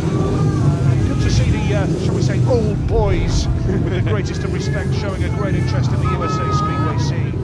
Nicholas Vicentic goes off the inside in yellow for Italy. Troy Batchelor goes off gate number 2 in blue for Australia. It's Greg Herbie Hancock, gate 3 in white for the USA. Can he get his first win of the night? Chris Harris is off gate 4, and if Chris can just make a half-decent start and go wide in the drive, you never know here, Kel. You never know, and Harris is a charger, isn't he? And he's clearly pumped up and he wants to do well. Hancock didn't win his last ride, but was an awful lot quicker. And if he gets away from the tape, I think he's going to be a hard man to beat. But Batchelor is unbeaten coming out of gate 2. Here we go, and Hancock has made a textbook start from gate number 3. That was superb from Greg Hancock. Now Batchelor holds second. Oh, there's a bit of trouble developing here. Harris has to put the bike down. Vicentic out of control. Again, young man there from Italy, really finding it difficult out there. Generally the tracks in Italy are a lot slicker than they are here. The style on the bike is not... Chris Harris did ever so well to get the bike down there. Remarkably well. It could have been really very ugly indeed, but the Italian boy out the back of the stage with Harris on the outside gets there, gets far too much power nursing to the back of Troy Batchelor. It's a minor miracle in itself. Lifting there, going for too much too early. Bike then, how on earth did he miss them? That is so close. It really was the mix of the sandwich, but you're right, Nigel. Chris Harris does remarkably well just to play it off and somehow slow the bike down. Brilliant thinking from Chris Harris, because that wasn't just instinct. That was skill to skid the bike like he did to avoid a terrible, terrible accident. And well done to that man. Yeah, it was split-second reactions, wasn't it? And he was able to shut the throttle and actually literally push the bike to the ground. Is it excluded? No harm done. The Italian rider, Vicentin, will be excluded. He is having a difficult time. The yellow light is on. Yeah, he's a little bit out of his depth this evening. But now that clears the way. It's an opportunity now for the 3 riders to go head-to-head. And opportunity for Harris, who seems really fired up tonight, really keen to do well. Conditions suits him.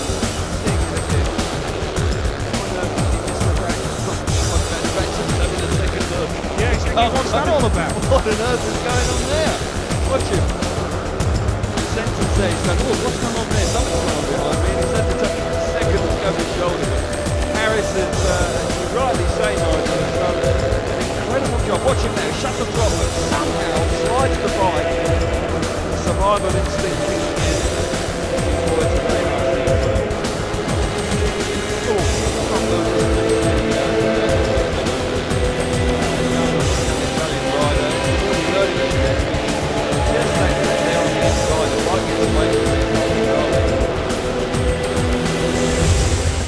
Well, Great Britain regather with Alan Rossiter, the Fitz area there, the GC manager of the British side, Chris Harris, who laid the bike down superbly. But I wonder if there's just a little bit of damage there. Well, what happens then when you lay the bike down like that, Nigel, the dirt will be all sort of driven into the clutch and front chain area, and they'll want to just get that out of it and readjust it. So yeah, just a few running repairs. Nothing too serious, I would have thought, because he didn't clatter into anybody too hard. Just a case of just making sure that that area of the bike, the clutch and the front chain, is clear of any dirt.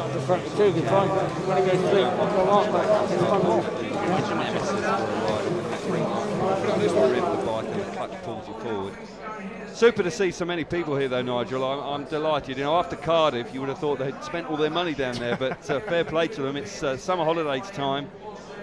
It's a beautiful evening, and it's great to see such a good turnout. Just want to give a bit of credit as well to Harris for the way he's handled what Alan Rossiter did when he first took charge of the job, and that was that he removed the captaincy from Chris Harris and gave it to Ty Wolfenden. I know Chris was bitterly disappointed because he was always proud to lead his country, but he took it on the chin like a man, moved on, didn't spit his dummy and say I'm retiring from International Speedway at the World Cup. He's got on with it and has been very professional about it, Kel. Yeah, you know, he had that decision to make, didn't he? If he could have walked away and just sort of picked up his ball and walked away, but he hasn't done, you rightly say. And in some ways, I think it may do him a favour. You know, he's out of the spotlight of the team, which is rightly on the shoulders of Ty Wolfenden now, the reigning world champion. And you've got to say that you know, now that leaves the way clear for Chris Harris to actually now just focus on winning races for Team GB. And this is an opportunity for him to really gain some confidence, because he's had a hard time this year, particularly at Grand Prix level. It's been really difficult for Chris to win races at the GB. So, you know, a strong World Cup week could really boost his season.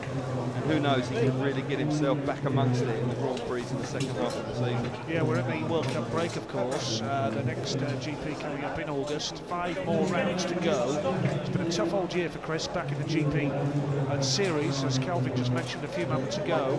Can he bounce back with 5 strong GPs to round off the season? Because it's been a torrid old time for him so far. By his own admission, he's admitted, speaking to him earlier in the pits as well, he knows that it's just been a very hard campaign for him, and he's just had to keep his head down and get on with it. Yeah, it has been difficult, and it can be a lonely old place, the Grand Prix pits, when things aren't going well for you. It can be torturous, and it's so quickly, they come around so quickly. Every fortnight you've got to do the whole process again. And for, you know, for a rider when you're out of form, I can assure you it's not a very pleasant experience. It costs you a lot of money as well. Keep throwing money at your equipment, desperately trying to turn the corner.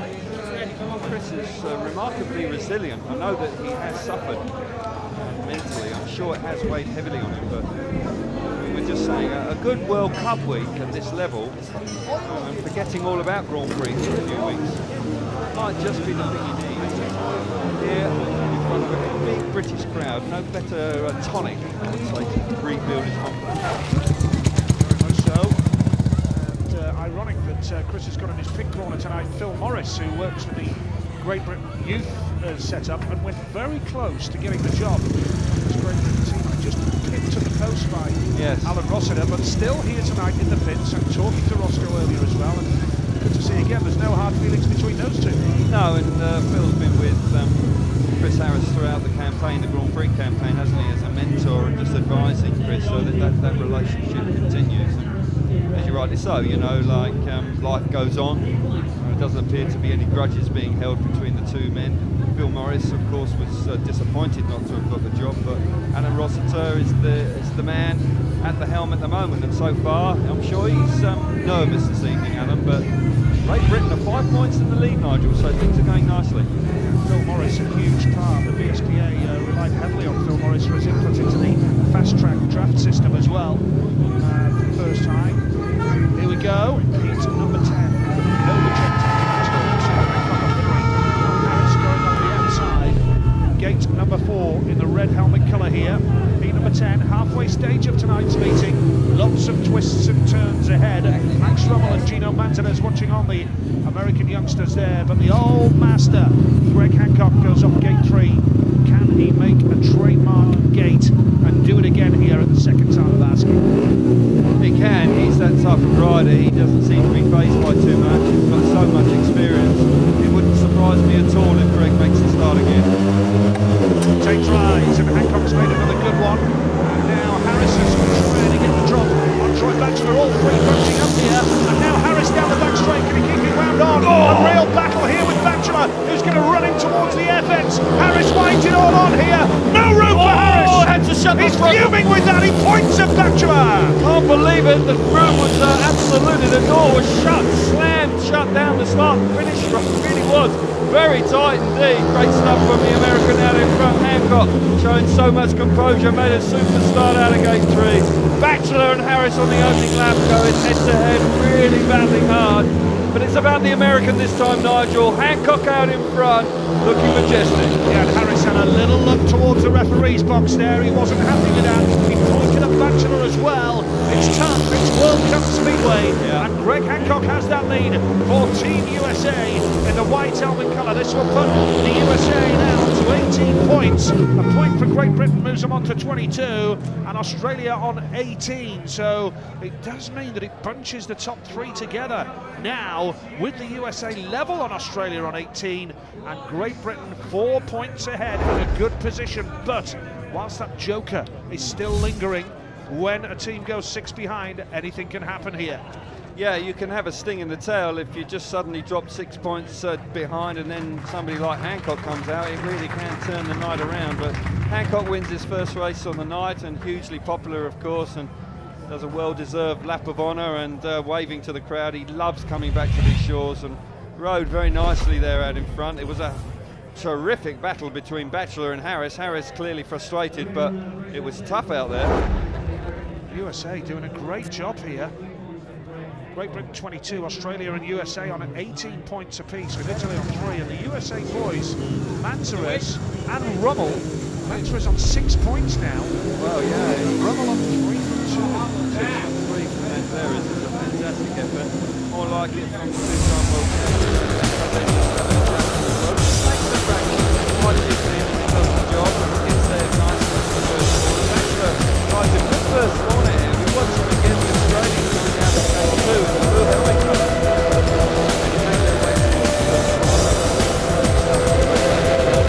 Batchelor then inside and got a smart corner here to be better of Harris. And it's really tight. Harris then charges hard. Something outside of Troy Batchelor makes it clear to see here. I'm just going to keep coming. I'm going to trust in the moment. Give him a little bit of racing room. But Batchelor slams the door shut there. Harris is not happy about it. He takes his hand and hops the handlebar and gestures and that was a bit too hard. Hancock out in front. Lovely ride from him. And Harris there, you can see in his demeanour was a little bit unhappy about the I would have pulled out the wrong flag too. So, well, there's a bit of discussion going on there between Greg Hancock and Tony Steele. Sure what that's about, but out in front, but looks relatively serious. I'm sure it's not too much to be concerned about. The Americans are in this, they're doing very nicely. I've got to say that Manzarez looks like he's a rider that's on the up big time. Well, he's a much better rider than he was this time last year when we went to the World Cup, Kelvin. Indeed. Quite clearly he's benefited from experience with Ipswich and riding really well. Laps, that's what it's all about, and they certainly learn well on the tight tracks in Southern California, but then you need to adapt that to British conditions, and Manzarez is going the right way. We see it, Simon Stead out again here. This is a good looking, Danny King, who's ridden well so far this evening. Darcy Ward inside blue, gate 2, Max Rummel for the USA, Danny King gate 3 in red, and off the outside alongside Nico Cavati, and looking towards the next race, and looking forward to the action here. Heat number 11. A fantastic crowd, great atmosphere. What can Danny King do here? But watch out for Darcy Ward off the inside. Max Rummel has done himself proud, and Nico Cavati can be fast. Now Danny King has made a beauty, and Darcy Ward has been left from the gate, but the lead here is with Cavati. It's a battle of former Birmingham teammates here. Nico Cavati for Italy has that lead. Danny King of Great Britain is second. Ward's out of the race. Third place here is Max Rummel. Darcy Ward is out of the race. Goodness only knows what happened at the start there. Well, Ward has just had some sort of mechanical failure, and he didn't even get to the first corner when the pipe literally packed up going to the first corner. Nico Cavati riding a storm. I think there's some concern about the sun into the first corner. We've had that before, and I'm pretty certain that was the issue. That's the issue that Greg Hancock was chatting about just prior to this race. Nico Cavati looking terrific out in front. The rider certainly looking for a job. Keeps winning races, keeps riding like this, he'll get one. King in second place, doing a good job. Nico Cavati in yellow, kicking on here, going into turn 3 and 4 for the final time. He's going to move on to 5 points now. Cavati, come and get me! British promoters. Nico Cavati with a race win. Danny King was second. And third place, Max Rummel of the USA. And I can tell you the issue for discussion there in that previous race with Greg Hancock and Tony Steele was the fact that they left the cone at the start line during that race. They didn't move the cone off the start line, and they believe it's dangerous. Well, it is, and it's an absolutely, it should be pointed out. We have had issues with the sun going into the first corner here before, where meetings had to delay. And you can actually see it there. There's no question that that will be an issue for riders as they come hurtling into the first corner. And let's keep our fingers crossed that that won't present a delay here this evening. But I tell you what, there was no delay about Nico Cavati there. Fabulous ride. Well, we do take a break normally after Heat 12 anyway in the Monster Energy FIM Speedway World Cup. This is how it looks now. Australia have gone 6 behind Great Britain. Can they use a joker? Well, they can, but will they? Great Britain 24, USA 19, Australia 18. And Italy on 6, and full credit, Nico Cavati. He's impressing tonight, isn't he? He is indeed, and I'll tell you what, he's shown a great amount of character this evening because they are absolute outsiders. But he's come up with a couple of very strong performances here tonight. Darcy Ward and White packs up straight away. Can't believe it. The Australians are having an awful night here. They were favourites coming into the Speedway. It's just not going their way. They've got one or two issues. I would think they've got to look very seriously at taking over those things. Look at that beautiful lead. The Italian out in front, Nico Cavati. That was a lovely ride from him. Pleased as much to have picked up his first win. I don't think I can do it again. I'm going to have a lie down. Great effort, absolutely wonderful effort. Now we build up to heat number 12. After this outing, we will have completed 3 rounds of heats. Great Britain still lead here by 6 points above Australia, 5 ahead of the USA. Rummel scored 4, Manzarez has scored 6, Hancock has scored 7. There's the sun overlooking the first turn here, beaming down on the crowd. It's a hot, sticky night here in Norfolk.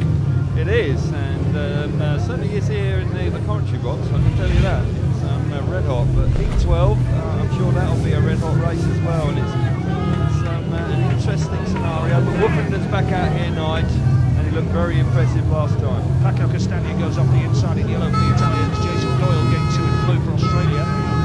Ricky Wells goes off gate 3 in white for the USA. On the outside in red is Ty Woffinden, World Speedway champion Ty Woffinden. So can he pick up his second win of the night? Woffinden is looking at the first turn. Struggling to see the green light, Nigel. Yes. And it is presenting some problems for riders at this stage, but you rightly say after this we've got a bit of an interval and then something go behind the grandstand. Green light is on now. Who's going to hit that first turn?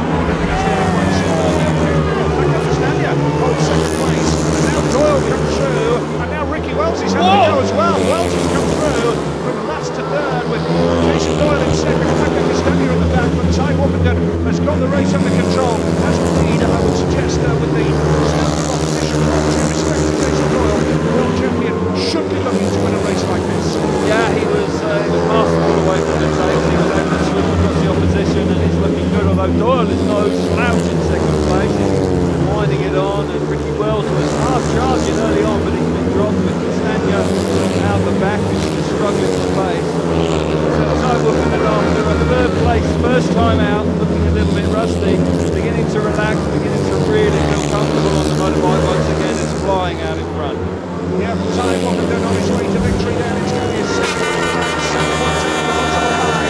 Ahead of Doyle, Wells third there for the USA side. And now Great Britain, after 3 rounds of heats, 12 heats in total, are in a commanding position here, 27 points, and they are 7 ahead of the USA and Australia. They're going to have to defend that lead in the last 8 heats. But Britain be on their way straight through to the World Cup final next Saturday in Bydgoszcz. At this stage it looks very good. I think the Joker may well have something to say about it.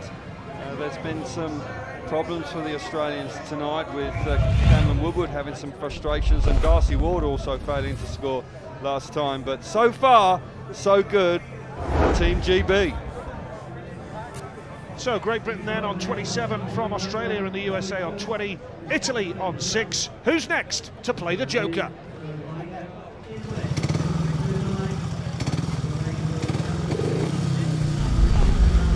Well, it was a super ride from Ty. He's making it look quite easy at this stage. The last couple of rides he really has upped his game. Just a little bit out of sorts in his first ride, where he finished third, but since then the 2 rides he's just got brilliant first performance. Good stuff there from the world, getting better than Castagna early on. Ricky Wells comes into the picture and he's pushing hard down the back straight on the opening lap, but really got the better of Doyle. You see he splits it off to a long straight. He's a little bit tight here. He has to come off the bottom and leave a little bit of race to Doyle, otherwise they may have Woffington out in front, being chasing hard by Doyle. First they Doyle keeps pretty honest, but maybe sunshine coming through that last corner, winning straight comfortably. Great Britain at this stage of the night, 7 points to 20 for Australia and the USA are in a pretty comfortable position. Just going to need to stay focused.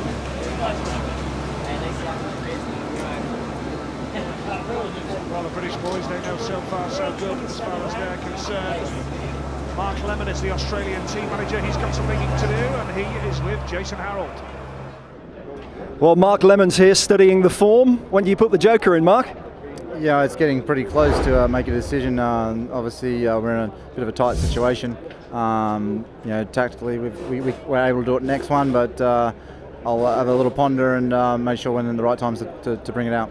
Poor old Cameron Woodward's having a bit of a wretched night. What happened in his first ride? Because you were talking about it, something you'd never heard of happening. Yeah, I've never seen that before. He sheared a clutch drum, completely off the shaft. I've never seen it in 25 years of racing myself. So it's I guess things are going to happen. They're happening tonight for us. It's just we're not getting the rub of the green at the moment. And poor old Darcy as well. He pulled up in that ride. Yeah, just a technical fuel problem there. But we're going to bounce. It's obviously it's not ideal.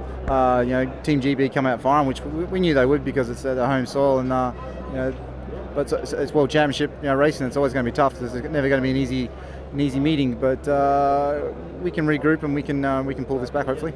On the plus side, Troy's flying tonight. Yeah, Troy's going great. Some of the gates sort of haven't quite gone our way with the track rating, but it's not panic stages, but we've got to be pretty mindful and raise that desire a little bit. All right, Mark, I'll let you carry on studying the form. Good luck. Nice one, man. But they're going to have to play their Joker in the next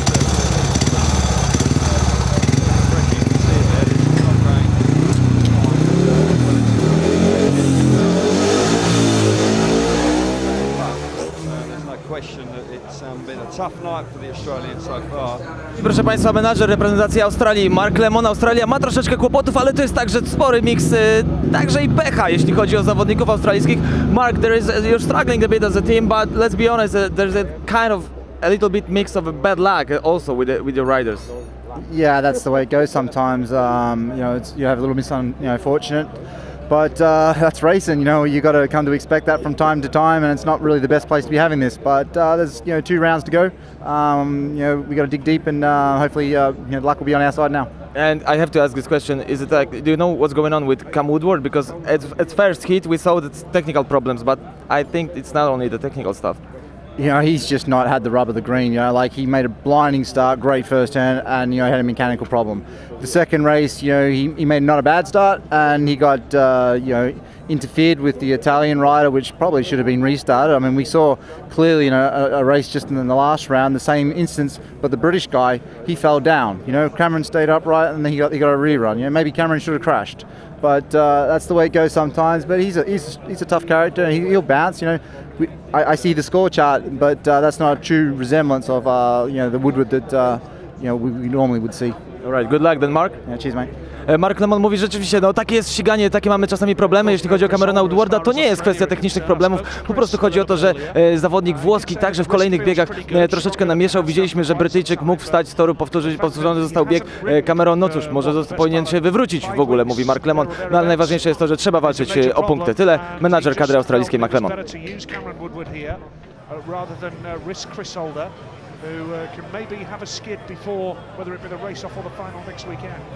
Yeah, it's. I can understand the thinking. It's still a high-risk strategy because 5 weeks out, it's not always easy to come back into this level of speedway. But time will tell on that one.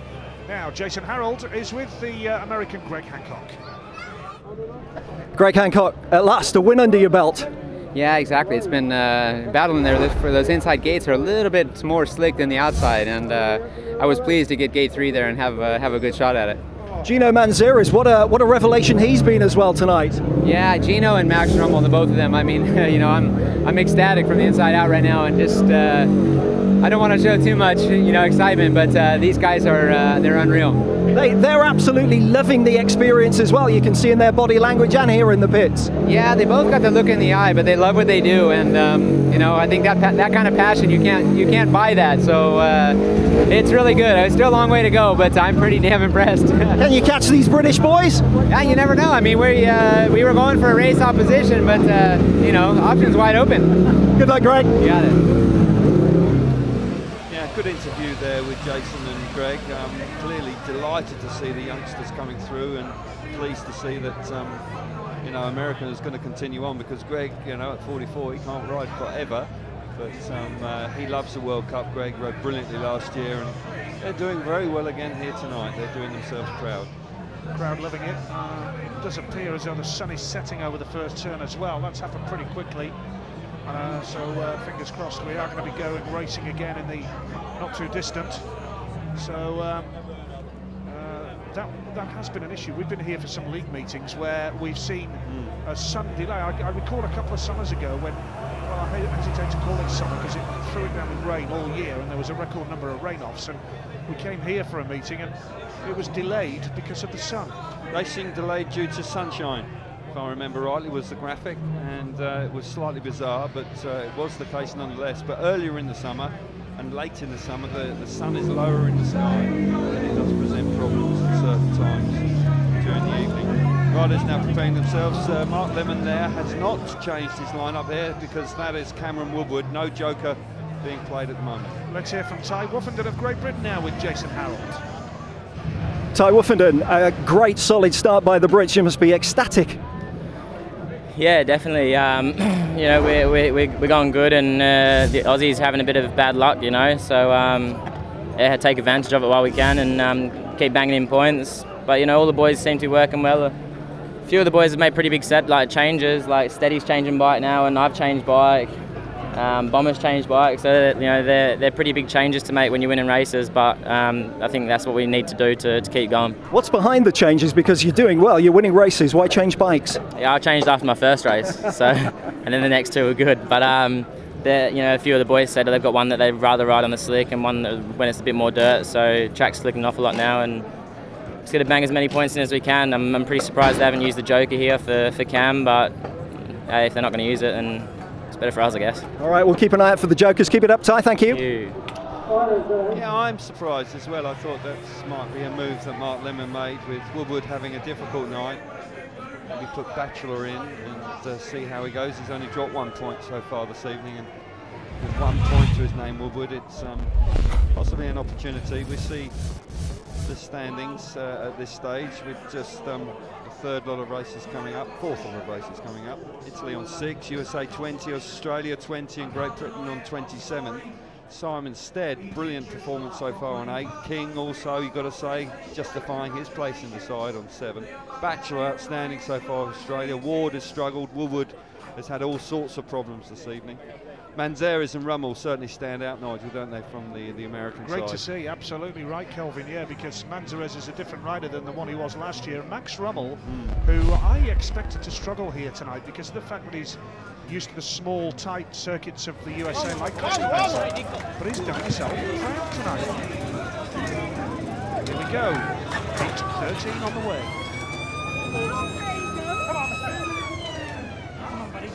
Well, Cameron Woodward has had a disappointing night so far, and he's come out here, and that is a slight surprise. I fancy that Mark Lemon may well have gone for the joker in this one with Troy Batchelor, but he's resisted that temptation.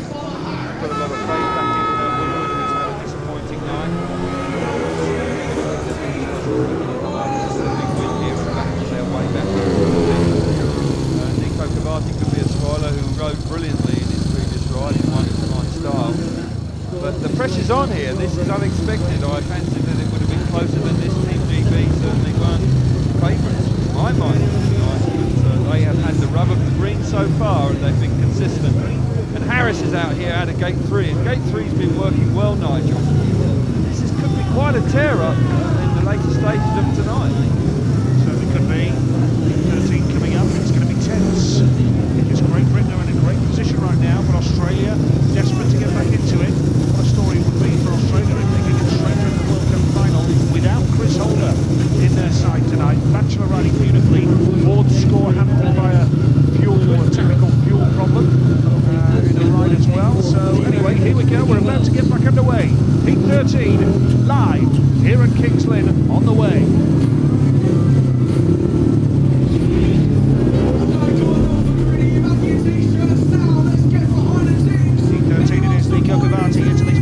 So far goes off the inside in yellow. Cameron Woodward going off gate number 2 in blue for Australia. Chris Harris gate 3 in red for Great Britain, and Ricky Wells off the outside for the USA. Just a note on Chris Harris, by the way, there was an issue with a big cone in the middle of the start finish area. That's why he was pointing towards the cone in the middle of the track in his previous ride, not necessarily anger with Troy Batchelor. And now it's a great start for the USA here in the white helmet with Ricky Wells, who hasn't had the best of nights so far. Harris comes up the inside. Where did he find that from? Wells on the lead, Woodward all over the place, and now Harris is going to hunt down Ricky Wells. Cavati is third, and there's trouble for Woodward. We've got 2 races in 1 here. You can be sure that Harris is going to have a real go on Ricky Wells here. Fabulous start from Ricky Wells. Wells has gone wide, then opens the door. Harris is there, pounces, he's through. This is disaster for Team Australia. Woodward has had an awful night, he's down the back, cannot land a blow, and Harris has got to the front, stretches his legs down the back straight. Team Woodward out of shape through turns 3 and 4. Team GB looking great out in front. Chris Harris has the lead here magnificently. Cavati's going to have one big goal on Ricky Wells.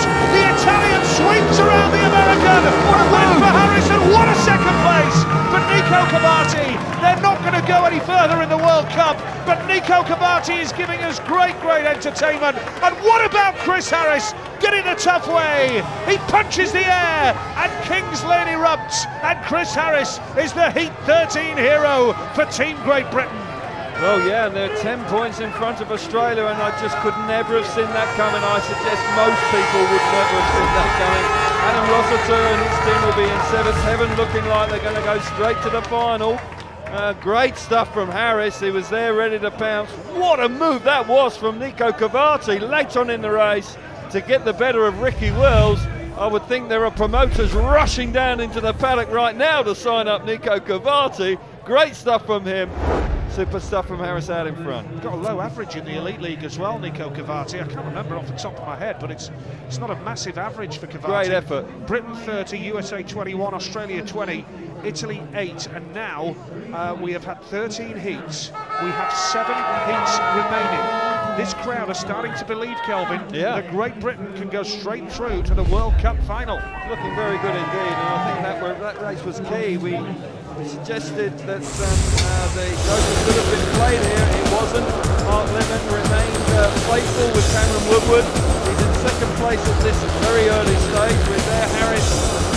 The red helmet colour out of gate 3 doesn't make a very good start, but it works out nicely for him. Cavati and then from back Harris whistling up the inside of Cameron Woodward and then gets far too much grip and out of shape, and that then relegates him to the back. Richie Wells here running wide and Harris pushing really hard. He's got a lot of speed, Harris here. He can sense victory here. He knows he's in with a shout. Wells then runs wide. He gets himself to the front late on in the race. Cavati really winding it up. Harris out in front, he's comfortable. Well, what a move that was from Cavati, running in so hard in the turns 3 and 4 in the final lap. Fabulous effort from the Italians. Great Britain 10 points out in front, 9 points out in front, excuse me, but 10 points in front of Australia. Great effort. Switch for the USA here now. A tactical substitution. Greg Hancock comes in for Max Rummel, and he's going for the Joker as well. Billy Hamill makes his move here in this race, heat 14. But yeah, Nico Cavati bases himself in Argentina, races in the Argentinian Championships in the winter, representing Italy, lives in South Wales, looking for a place in the UK Elite League or Premier League indeed in August. So, here we go, heat 14, can Hancock get the big 6 up here for Tactical Joker for Team USA in this race? And Simon Stead is the man in red for Great Britain, but he's just switching bikes here with the clock ticking down. Well, in the previous race he struggled and maybe the bike was a bit too strong, and then he switched his bike. Ty Woofenden was saying that they'd all changed their bikes, which was slightly unusual, but not quite sure which one he's on. Let's keep our fingers crossed for him that he's on the right one.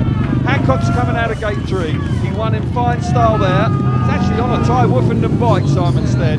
So that's very interesting. Not always easy to ride somebody else's bike. Yeah, Simon Stead off the inside. Paco Castagna, gate 2 for Italy. Greg Hancock, the substitute and the Joker, going for double points here, gate 3. Troy Batchelor going off the outside. Well, Simon Stead here, got to be said, Kelvin, the setup of Simon's handlebars normally are completely different. Well, that's Ty Woofenden's bike. Yeah, This is going to be tricky. It will be. The seat, the handlebar position will be entirely different. Engine setup may be completely different as well. Quite know what's been going on with Simon this evening, because to all intents and purposes he's had a fabulous night. He's been absolutely brilliant so far this evening. 8 out of 9. Only dropped 1 point, and now he's suddenly in his 4th ride he's on somebody else's bike, albeit it's the world champion. Absolutely. Hancock in white, the man to watch. He's going for double points here, and now he's made a super start off gate number 3. Hancock has the lead. Stead's in the mix here, having a real go, but coming around the outside is Troy Batchelor for Australia as well, and the USA are looking good for 6 points. They'll fall back 5 on Great Britain here, and this would mean that Great Britain now will only be 3 ahead of the USA side. This is going to put USA on 27 with 6 points. Stead will move Great Britain on to 31. So it's going to be a 4-point gap here, and the USA closing the gap superbly with Batchelor 2nd and Stead 3rd. Well, this is quite a story developing here, Nigel. How on earth would you say that the Americans coming in tonight would be in this position? Fantastic work from the American team. Hancock responding supremely well.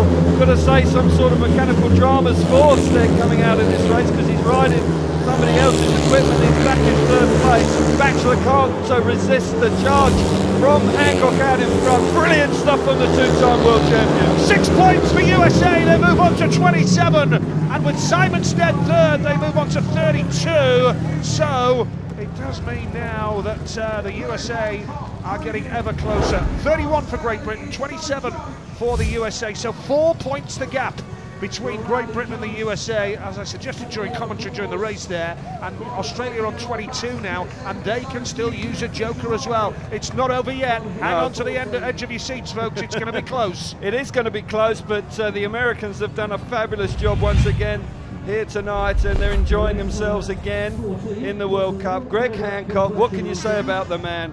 fabulous out of gate 3, picks up the big 6 points for the Joker ride. And Team America in second place on 27 points, just 4 points behind. Greg Hancock is such a master of his craft and makes it look so easy. I can assure you it is not. He came out of gate 3 and won in fine style. You know, it's difficult to keep waxing lyrical about him, isn't it, because he does it so very often.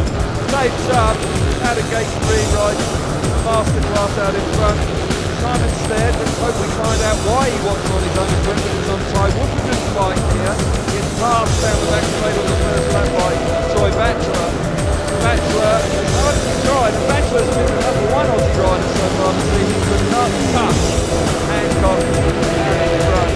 Australians are under huge pressure. Well, super rider Greg Hancock started his career professionally in 1989. So 25 years ago, Hancock's American colleague Gino Manzarres will ride for a greatly needed team in a big meeting in August. So rolling the clock back there, and that will be at Wolverhampton. So watch out for the details of that when that's announced. So we build up here to heat number 15, and the Joker is being played, and it's Jason Doyle of Australia in the blue helmet colour, going for double points now. For Great Britain here, Danny King is the representative. He's on gate number 2, and for the USA in this race is Gino Manzarres in the white helmet colour, who's done ever so well tonight. He has. He's been sharp away from the tapes and has held his own remarkably well. Pressure on Doyle, and Mark Lemon will be keeping his fingers crossed that it works out now. Didn't quite work out with Cameron Woodward in the first one, but Doyle here certainly has got a lot of pressure, and they're desperate for the 6 points. Manzarres, King, rejected, and Doyle.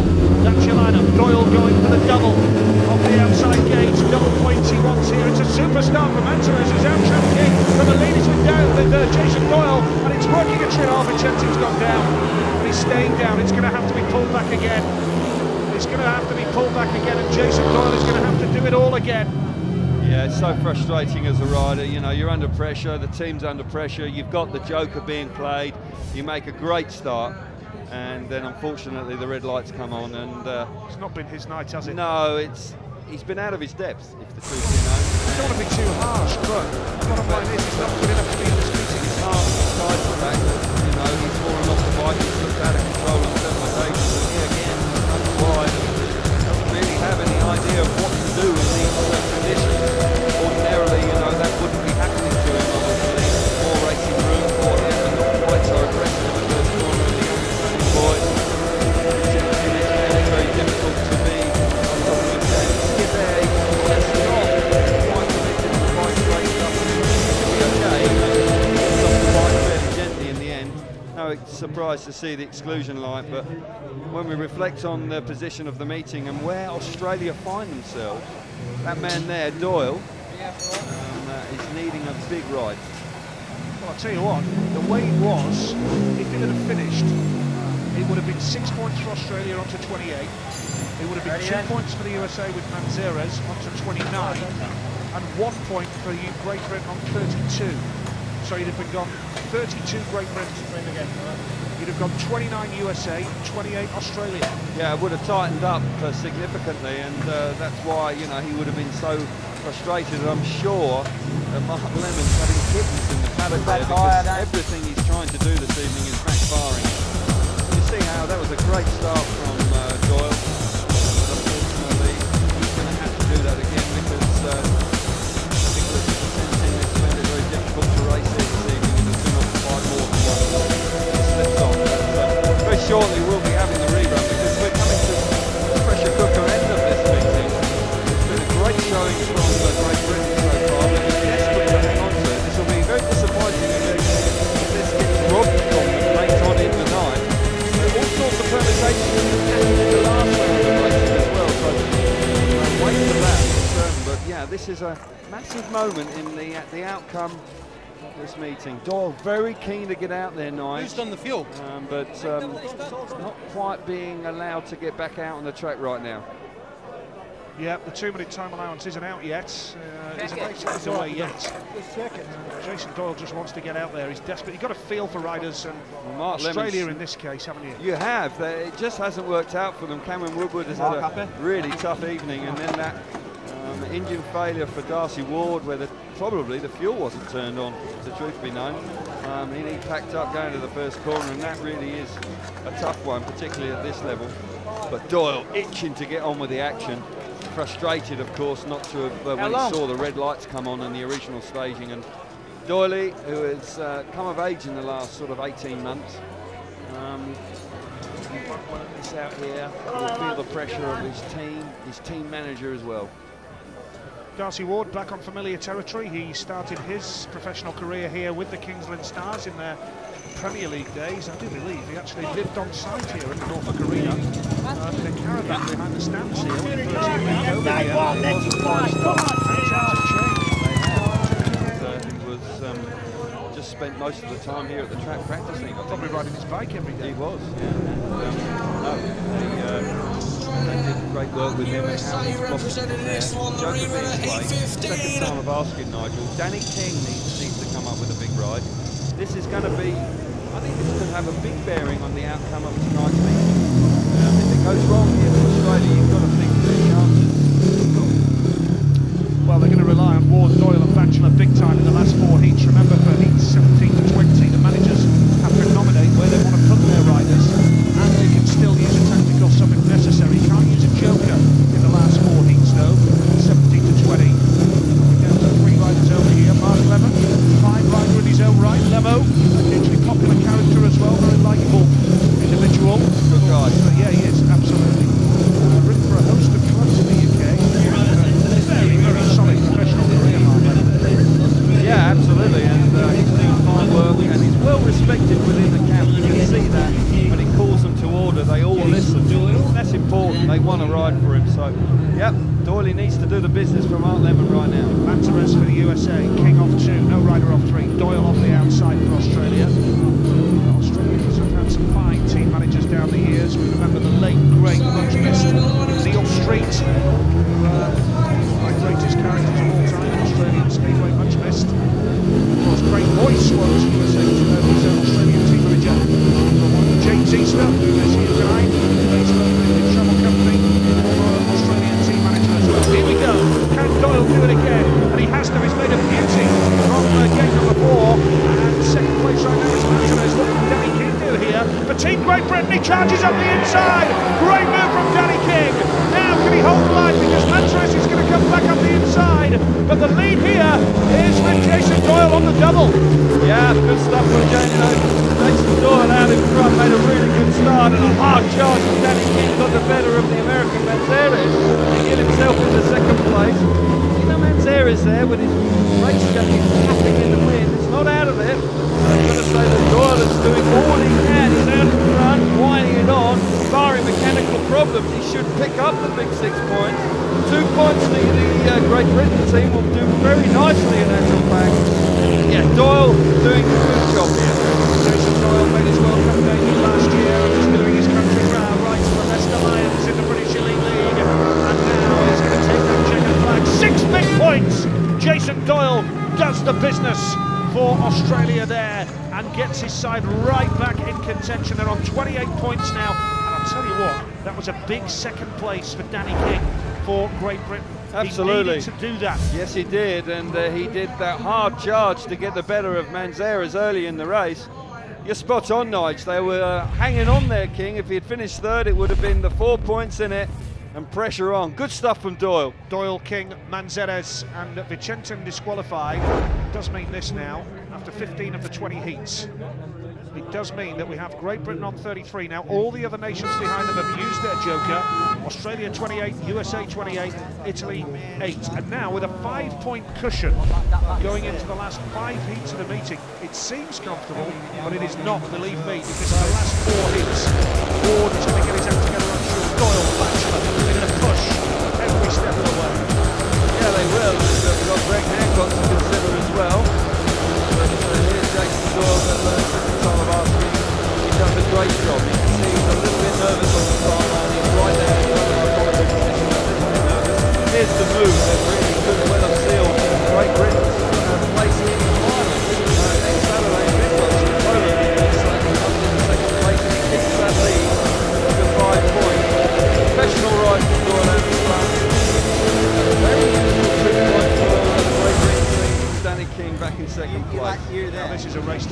to, Kelv, if we can focus on the next race. The top 3 riders in the world are going to do battle here now in heat number 16, and it is a crucial race before going into the last round of 4 heats to decide the winners of tonight's meeting to go straight through to the World Cup final in Bydgoszcz, Poland next Saturday night. We remind you, event 2 is Västervik in Sweden. We're heading off to Västervik, Sweden on Tuesday night with Sweden and Denmark involved in the action there.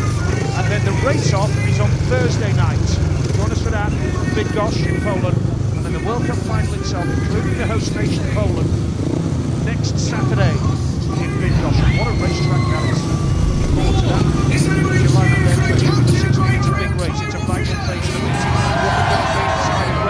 His country needs him now as skipper. Mattia Carpanese goes off gate number 2 in yellow for Italy.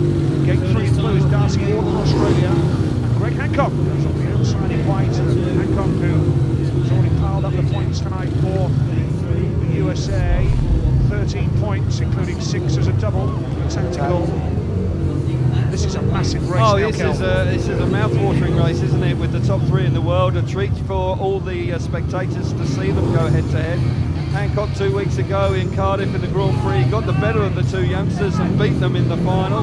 What a ride that was. Woofenden on the inside. It hasn't been great from the inside this evening so far. Ward, who had that problem with his fuel in the previous race. This is a terrific lineup. Here we go with heat number 16, and Woofenden hasn't made the best of starts there. Hancock on the outside gate, wonderfully done. And Ward is now going to press Woofenden, you can be sure of that. Down the back straight we go. This is like a Grand Prix final here with 3 of the riders. Hancock has a lead, but Woofenden comes on the inside. Ty Woofenden piling on the pressure. Ward is going to go wide as well. Woofenden tries the inside line, and Ward almost loses it. Hancock, though, the old master, knows every trick in the book and keeps the lead superbly. Ward is going to switch up the inside now. Brilliant speedway, the top 3 in the world going right at it. Woofenden just cruising around the inside. Hancock once again leaving the door wide open for the British World Champion. Ward really stuck his stuff early on. He's now slipping away. The bike's out of shape and Ward's having problems. Hancock riding supremely well out in front. Can the World Champion do anything about it? Well, it's Hancock who has that lead.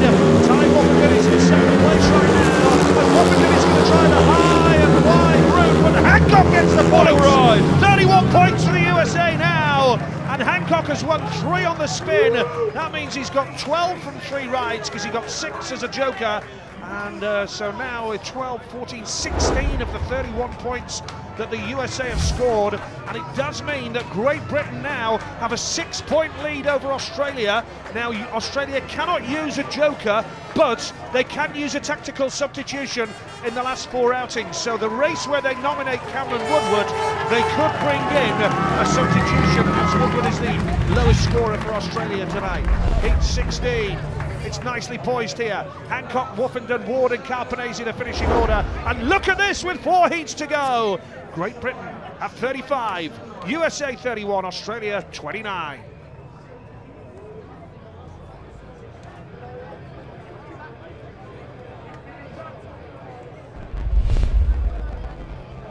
Well, what a ride that was from Greg Hancock there. Just Anna Rossiter having a chat with David Rowe with the programme and the positions, because there's pressure on now to choose the racing order for the next 4 races, of course. Greg Hancock absolutely out of the top draw, quite limited. Quality of the opposition, you cannot get tougher. He makes pretty light work of it. He rides with the wide here. He keeps the door open to Ty Woofenden on 7 occasions to get up the inside of it. Out there, finally does that. Ward here gets in trouble, running in so wide that the bike straightens up and has all sorts of problems. Australian boy, the CEO, Darcy Ward, has had a hard night, a tough night. He was looking for more, but grand old master out in front, beats Ty Woofenden in a very classy ride in a very clever last corner, seals the win, super stuff. Well, this is beautifully poised now with 4 hits to go, isn't it? Hancock working overtime. He's got another terrific display behind him. He piled up the points last year for Team USA. Yeah, he's got 16 tonight, including 6 as a double. Fantastic performance once again. The team standings will see those 16 points literally lighting up the Americans table. There he is, 16 points to Hancock. Stead, 9. Steady work there from the top 3. In actual fact, Great Britain, brilliantly consistent. Got to say that the Australians are the ones with only 1 point from Woodward, and surprisingly Darcy Ward has not hit double figures here tonight, and that is quite a surprise. We've got the team managers now working overtime because they're going to have to now choose which racing order and which riders go in the next 4 races. Now for the lineup for the last 4 heats. Let's throw down to the pits and Jason Harrell. Jason. Well, it's the team in 4th place who gets first pick. So Alessandro Dallavella, he picks for heat number 17, Nicholas Vincentin. Next, for heat 18, Mattia Carpanesi. For heat 19, Michel Paco Castagna. And that leaves in heat 20, Nicholas Cavati. So the next pick is Mark Lemon, the Australian team manager. Been studying the form all night as Mark, and still doing it on the way to picking up his riders. So in heat 17, he is choosing Cameron Woodward. In heat number 18, still pondering, and it's going to be Darcy Ward. Darcy Ward will go in heat number 18. This is a thinking manager, taking long time deliberating. And the last 2, Troy Batchelor will go in heat 19. And the man who's just had a great Joker ride in heat 20, Jason Doyle. Next, we have Billy Hamill, the manager of the USA, who's really marshalled his troops well tonight. He's picked his Joker just at the right time. And Billy making his way through the crowds now. I think he too has been deliberating. Here's Billy, and he gets to pick his riders. And Billy just making his first pick for heat number 17, and that is Max Rummel, who had a great start to the meeting tonight. He'll go in heat 17. And again, deliberation. Gino Manzarez will go in heat 18. Gino's had a great meeting as well, scored some very useful points. And it's a toss-up now between Ricky Wells and Greg Hancock. In heat number 19, Greg Hancock. And that means going in heat 20 will be Ricky Wells. So there we are, a couple of surprises there from the American team manager Billy Hamill. And the man who gets to choose his troops, he's not had to use a joker tonight.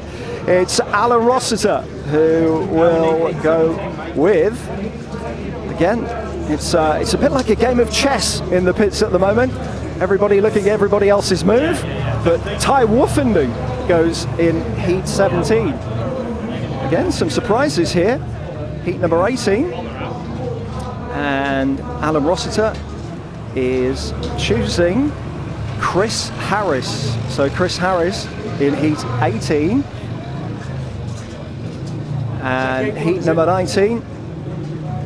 Again, a lot of deliberation, but it is Simon Stead in heat 19. And Daniel King. Danny King is the rider in heat 20. There we are. That's how the last 4 heats will line up here in round 1 of the Speedway World Cup. Thank you, Jason. It's going to be very tense, isn't it? Very, very tense indeed. And really now, Great Britain, you feel, with Woofenden, Woodward, Rummel and Vicente. If Woofenden can win heat 17, then there's huge pressure on the other nations with 3 heats to go, because if Woofenden gets 3 points under his belt, that'll put him on 38. And you have Australia and the USA on 29 and 31. And there are still tactical substitutes that can come into play here. We have to reiterate that Greg Hancock has already been used as a tactical sub and a joker, so he has only 1 ride left in the final 4 heats here. Yeah, they may just run out of steam, the Americans, and Alan Rossiter has front-loaded his heats with the top 2 men effectively going out in the first 2 rides. I can tell you that Troy Batchelor, there's 2 tactical substitutions in heat 17.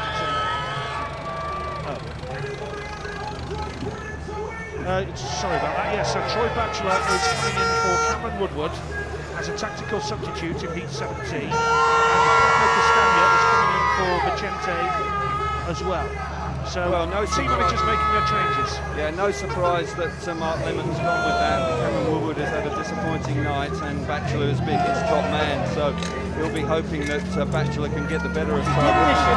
It's quite a head-to-head, isn't it? In become a team effort. you wouldn't have expected that, but it just shows you how the World Cup can throw up all sorts What happens of now? We just scenarios, and tonight it's working wonders once again. Great Britain are in the driving seat. They are putting immense pressure on the Australians and the Americans.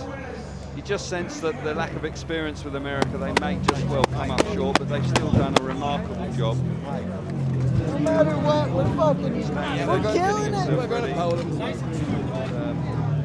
Max Rummel also, who got replaced earlier on, and he'll be keen to finish in style. Ridden nicely tonight, but yeah, this is tense times, and this man, Troy Batchelor, with the pressure on, has ridden well for his country. He's got to keep it going now. He's going to have 2 more rides. So, Batchelor coming in for Woodward here.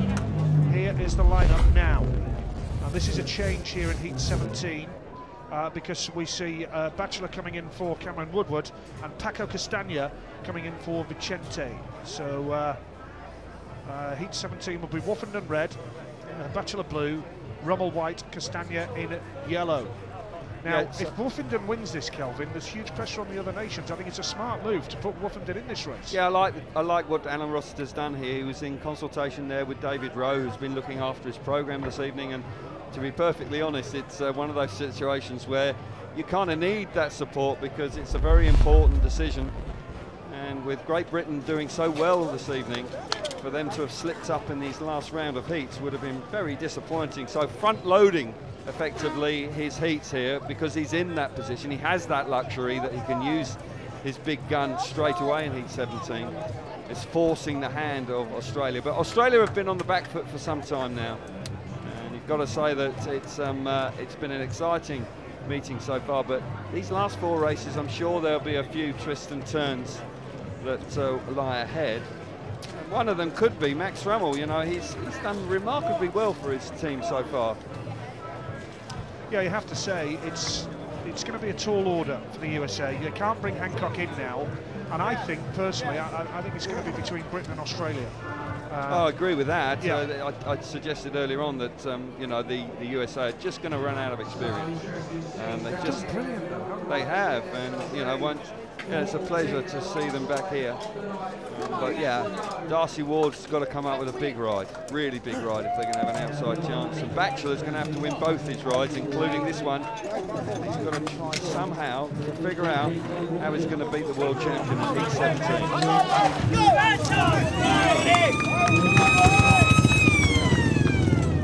So here we go with heat number 17. Can Ty Woofenden, the world champion, pull off the victory, which would edge Great Britain ever closer to the World Cup final? They have a 4-point advantage over the USA. They have a 6-point advantage over Australia with 4 heats to go. I have to say here, Kelvin, from here and now, if Britain let this slip, then it'll be their own fault. Yeah, it's theirs to lose, and it would be immensely disappointing if they did have some mechanical gremlins and some harshness to go against them, or ill fortune. They don't deserve it. They've dominated this meeting, and they deserve to go straight through to the final next Saturday night, and that will be a big boost for the I'm not going to miss a week. Hancock there enjoying himself. But Batchelor is a danger man. He's coming from the outside. The 2 big guns here are coming from gates 3 and 4, so it could be quite a tussle going into that first corner. Heat 17, pressure on, coming up.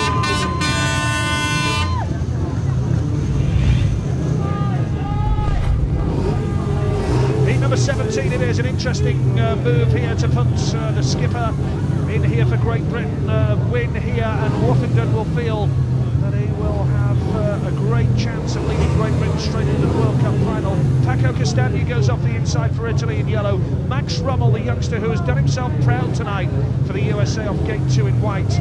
Ty Woofenden, gate 3, red for Great Britain, and off the outside in blue, the tactical substitution in for Woodward, it's Troy Batchelor. They're in reminder, Great Britain are 4 points ahead of the USA, and they are 6 points ahead of Australia. Yep. Going into the last 4 heats of the evening. Well, I thought you were going to say that if Ty Wolfenden wins this race, he's going to give himself another week off. Because if they do get straight to the final, they will do. They must really need to be practicing until next Friday. So, great opportunity. Here we go. It's heat number 16. Can the job be done here? Wolfenden's made the start beautifully here. Heat number 17. Wolfenden has the lead. Second place here for Australia is Troy Batchelor. Third in yellow here is Castagna ahead of Max Rubble. This could be a big moment for Great Britain because Ty Wolfenden was deliberately thrown in heat 17 to try and win the race, to pile huge pressure on the other competing nations. And with the USA at last right now, this would put Great Britain on 38, USA 31, Australia would be on 31 as well, and it would mean that Great Britain have a 7-point lead with 3 heats to go. Looking good for Team GB. Fabulous ride once again from the World Champion. After a disappointing opening ride, has come really good and made a great start and is cruising out in front. Batchelor has no answer. It was a tactical, of course. He wasn't originally meant to be in this race with Woodward. Batchelor can't resist the charge from the World Champion. Supreme effort from Wolfenden. Great Britain need 3 third places to qualify for the World Cup final. 3 third places, and they are straight through to the final in Alan Rossiter's first meeting in charge in the World Cup. Well, that is a great effort, and if they can put it off, it really will be a remarkable effort because when when there was so much conjecture about the team that was picked here, I just sensed earlier on Alan Rossiter was feeling quite a lot of negativity about the team coming into tonight's meeting, but it's worked out for them. They've had some good fortune along the way, but you need a little bit of that. But then there's been some strong performances. The world champion has played his part, a slow start but a fine finish. And they have piled the pressure on the other 2 teams that are in with a shout, America and Australia. Good stuff. Yep, Great Britain on 38. What a great move, it has to be said, to put Wolfenden in heat 17. It's a master stroke. Britain 38, Australia 31, USA 31, and Italy on 9 points. And no doubt, Ty Wolfenden jubilant there. Great Britain have 1 foot in the World Cup final. How good is it to say that? Oh, it's great. And, Wolfenden has done a great job being congratulated by all in the paddock. And he just seems to do it within himself quite comfortably. He makes an excellent start to race 39. Takes up. Charges in the first corner. Troy Batchelor as high as he tries here. Has no answer. Castagna there in third place. Class and style. The world champion here. Position nicely.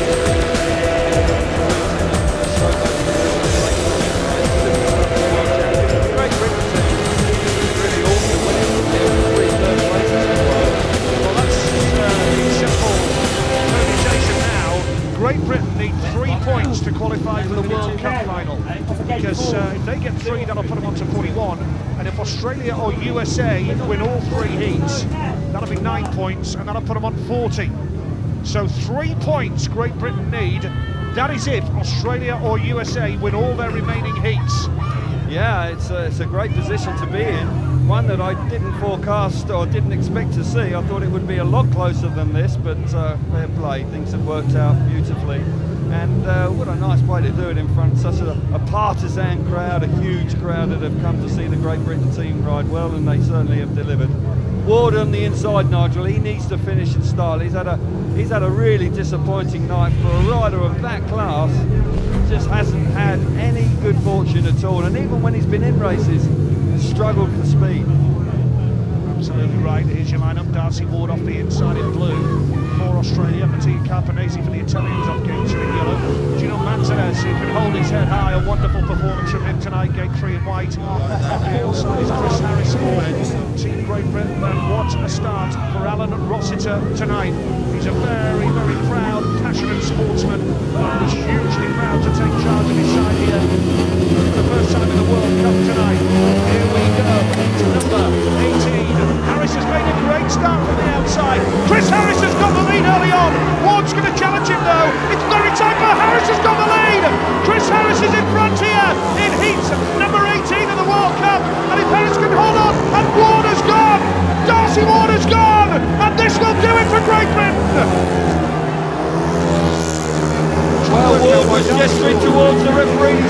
The red light is up!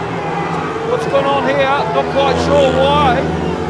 This is going to need some clarification now, because Darcy Ward pulled up, pointed to something. Again, yeah, but Ward's bike's almost packed up. I'm not quite sure why his bike was not under power when the red lights were put on. He's now fired the bike back up.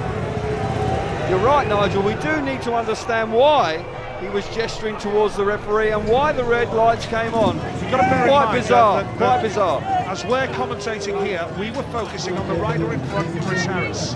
Then Ward pulled up. Well, Ward looked like he got in trouble through the turns 3 and 4. Harris has made an absolute storming start from the outside and looked like he was going to seal their place in the World Cup final here in heat 18 by securing the win. Ward now coming in here on the outside. What's happened there? Looks like he's run out of steam. Has he seen a red light? Has he seen a red light? I tell you what, I have been in a race, Nigel, where I've seen a camera with a red light and I have shut the throttle off. Disqualified Darcy Ward. I'm just wondering whether that's been the case, Nigel. I have done it. I've shut the throttle off and I have mistakenly seen a red light in the crowd, thought the red lights had come on and shut the throttle, and quite possibly that is one scenario here. Well, it's not been Darcy Ward tonight, has it? No, it has not. It's obviously Chris Harris is going to have to do that again with Alan Rossiter, Phil Morris all deep in conversation. But Ward did shut the throttle off. I wasn't sure whether he was having some mechanical gremlins once again in the middle of the corner. But here you can see he's just shut the throttle off. He's quite clearly convinced that he's seen a red light. He thinks he's seen a red light. And I know... We're just getting confirmation, Kelvin, from our room next door here, that the referee has been told that Darcy Ward felt he saw a red light and then the race was being stopped. But I've had that before, and unfortunately for Darcy Ward, it only gets worse because he will be excluded because the referee had to put the red lights on. But with cameras in the crowd, you can easily have a peripheral vision to see a red light and immediately react to it as he has done now. And it's a very frustrating moment for him and the Australian team. Well, it is so unfortunate when something like that happens. And Darcy Ward can't believe it. Oh dear. Well, you can understand frustration. He's had a dreadful night, Darcy Ward. No need to hit a camera, I'm sure, but... Well, by his own very high standards, I can only agree. He had the problem with fuel, which probably was that the fuel just wasn't turned on and the bike just spluttered to a halt before it went 10 yards. And then in that last race, mistakenly, catching the glimpse. I can tell you, you're so aware of red lights, it's ingrained in your psyche. You see a red light, you shut the throttle off. It's just part and parcel of the game. And it's very easy to catch that in the corner of your eye through a corner, and unfortunately for Ward. And Australia, it just hasn't been their night. They're going to have to go to the race-off on Thursday night and do the hard yards there. Rossiter with a beaming smile, he knows the job is almost done. And how ironic that Chris Harris, who has had a torrid year in the Grand Prix scene, well, he could be the man to be the match winner for Great Britain by scoring the points to take them through to the final now. Yeah, he could very well be. Hancock just having a chat with one of his young steads in there, but yeah, Chris Harris, if he can reproduce that start from the outside, that would be job done with 2 races to go. It's been a remarkable evening. I would think that not many people would have predicted Team GB to be this dominant here this evening. Australia, of course, there was some conjecture over Holder and Holder withdrawing, but Woodward coming in was in good form. Just hasn't worked out for him. Well, Mark Lemon is the Australian team manager. Let's hear from him now with Jason. Mark, you're still smiling. What was the allegation there that saw Darcy pull up in that race? Well, he clearly thought he saw a red light in the top turn. And to be fair, from here, we were standing in the pits here, and we thought the same thing. So we just thought the race was going to be stopped. And like, Darcy was adamant he saw a red light. Maybe the distraction levels tonight are just, got the better of him. But the referee said there was no red light. I just spoke to Nicholas Cavati. He said the same thing. He's seen the same thing. So we're not making this up. It's just a very frustrating night. But it hasn't been our night. But hey, you know, we're going to the race off. You know, we're going to get a good practice in there, but that's going to be tough. But we'll regroup. So just to clarify, it wasn't mechanical. There was something that he said he saw in the crowd. Absolutely. I mean, whether it was someone's camera or something on the top turn, please, if you know you've got a camera, if you've got a red light, you know, switch it off. You know, be fair. It's racing. All right, Mark. Thank you for your time. As I said just a few moments earlier, I've experienced something very similar when I was racing in Germany, and saw a red light and shut the throttle off, and 3 riders when I was in front and 3 riders went by me, and I can tell you do feel quite stupid and very frustrated, and I can sympathise a little bit with Mark Lemon. It hasn't been his night, things haven't worked out for him. You can see it here as they go through turns 3 and 4, very difficult to see, but you're so wired for it, Nigel, you know, and as I say, you can just catch out of your peripheral vision somebody with a camera, and the red light is there, and he's in the middle of the track. He's clearly seen it now because he shut the throttle off, and he's fully expecting the race to be rerun. Well,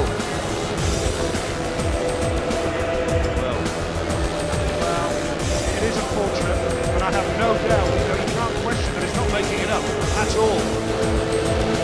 But, well, it's been a tough night for Darcy Ward, and I know 100% that he must have seen a red light, and he's clearly very frustrated indeed. It's not the ideal way for his night to end. Heat 18, the rerun of that. Well, an opportunity now for Team GB to seal their place in the World Cup final on Saturday. Alan Rossiter looks as tense as he was when he won the league title with Swindon in 2012 and Coventry in 2010. He's been labelled a special one by many people, and well, he's going to be so delighted, because it does look now as though Great Britain are about to seal the deal. Maybe not in this race, but certainly in the next 2. But Harris had done a great job. You've got to give him credit, because he was leading Ward quite comfortably. He'd done the hard work down the back straight to see him off. And there's no Ward off the inside. Carpenese off 2. Manzana's off 3. Harris could be the hero for Great Britain off gate 4 here now. No, every chance. He's the whole favourite for the race. Experience. He's got plenty of it. Here we go. And Harris has made a good start that time once again. He's got the lead. He's got the drop on Martinez.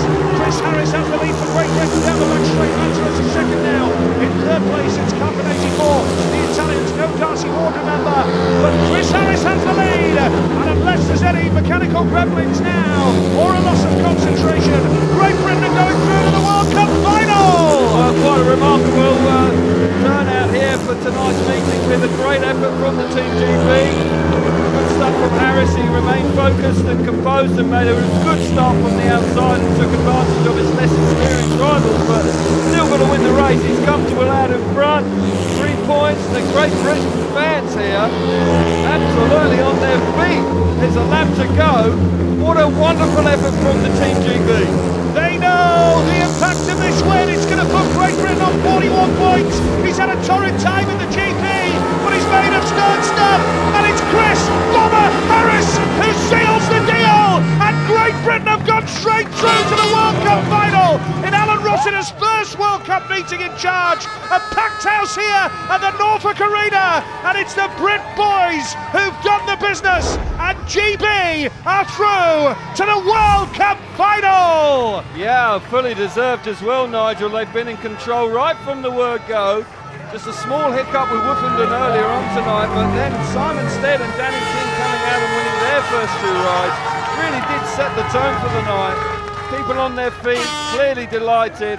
Harris and the team, Alan Rossiter, know exactly the position, and a great effort. And Team GB haven't been in the World Cup final for several years, so a great effort for them. We'll see them again on Saturday. They've got a British world champion, and now GB are straight through to the World Cup final on Saturday. Great Britain 41, USA 33, Australia 31 and Italy 10. 8 points the gap between the USA and Great Britain, with only 6 points available from 2 heats. No wonder Alan Rossiter is is well, he can smiling with begin to delight. relax now, can't he, Nigel? I mean, he's been pretty tense all night. He's got a big beaming smile, we know that, but yeah, he can begin to really enjoy these last few races.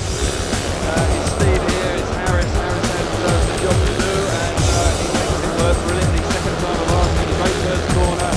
Not renounced for starting, but digs deep here and finds his way to the first corner. One of the most elegant riders when he comes away from the tape, but he won't worry about that. Once he hits the front, he has a lot of speed over time and wins the race comfortably.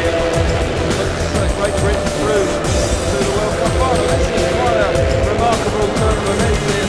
You've got to say that Great Britain had some tough times in the World Cup. Last year they didn't quite manage to do it. They didn't go through the race off in France, but across the turn and his new team managed to do that. And that is quite an achievement, and fair play to them all. Fantastic stuff here. And we know that USA and Australia will be in the race-off on Thursday night. And does that mean the return of Chris Holder? Big smiles around the Chris Harris camp, and that's great to see after the... We know how much he struggled on the GP scene, Kelvin. We've seen him at practice. We've seen him... He has practiced, and we've seen him on Saturday nights on the GP circuit, Kelvin. Yeah, it's been tough for him, hasn't it? It has been tough, and I know that when they come thick and fast the Grand Prix and you're out of form there, you can feel very lonely and very despondent.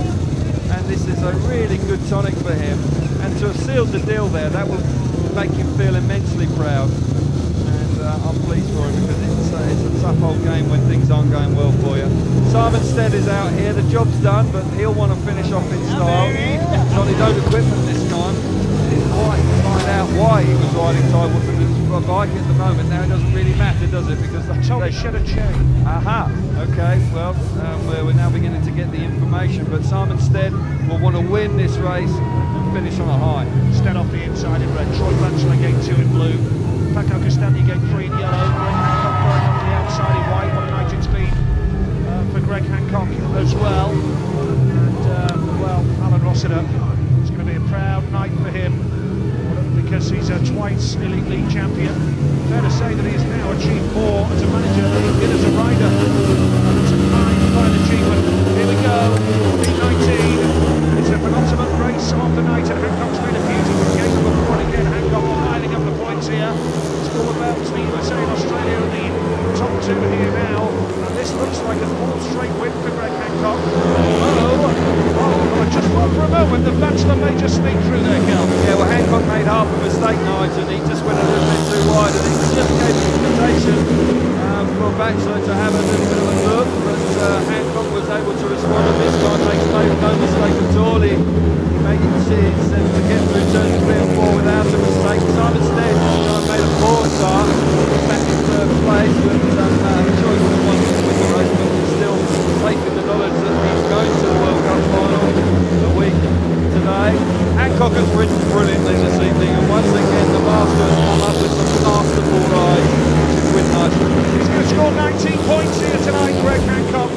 What a total that is. Greg Herbie Hancock of the USA. Well, there was a time when the USA weren't in the World Cup where Greg used to go on a week's summer vacation, but now he's mixing it with the young guns, showing them how it's done. Yep. And the 44-year-old hits the big points for the USA tonight. 19 points. I am be quite happy to be on his point money this evening. He'll be doing very nicely indeed. And last year he scored 36 points in 2 meetings, so yeah, he clearly does enjoy the World Cup, and he's started here tonight where he left off last year. The Great Britain fans, they love him. He's such a popular guy. He is a super nice guy, and he's one of the super nice guys that actually has managed to get to the top of the sport. And he's not out of it this year. Don't forget, he's still just 2nd place in the World Championship.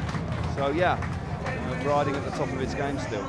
Yeah, and like we said when we were at Cardiff 2 weeks ago when he won there, still a very, very popular rider in the UK. Oh yeah. Many fans. He did so well, didn't he? He was such a good rider for his clubs. Cradley and Coventry did sterling work for him. And he rode nicely there. You know, America have really done nicely. They're in front of Australia. Again, another result you couldn't have seen coming, and largely due to Hancock with his 19 points. Yep, Great Britain 42, USA 36, Australia 33, and Italy on 10. Brilliant stuff, and really superb display. And now Danny King. Yeah, Danny King making his way round, but we'll take a quick look at Hancock and a bit of a masterclass once again from gate 4. He's parked up right next to the fence. He's the only one that uses the golden tyre, and once again that's worked out brilliantly for him. He does make some great start. He's trying to lift it right there momentarily as possible to an attack for Bachelor, but Bachelor hasn't got the speed to get through. Hancock regains his composure and rides nicely out in front to secure the win and move quickly on to 19 points and right at the top. Greg, I'm sure he's really enjoyed himself here.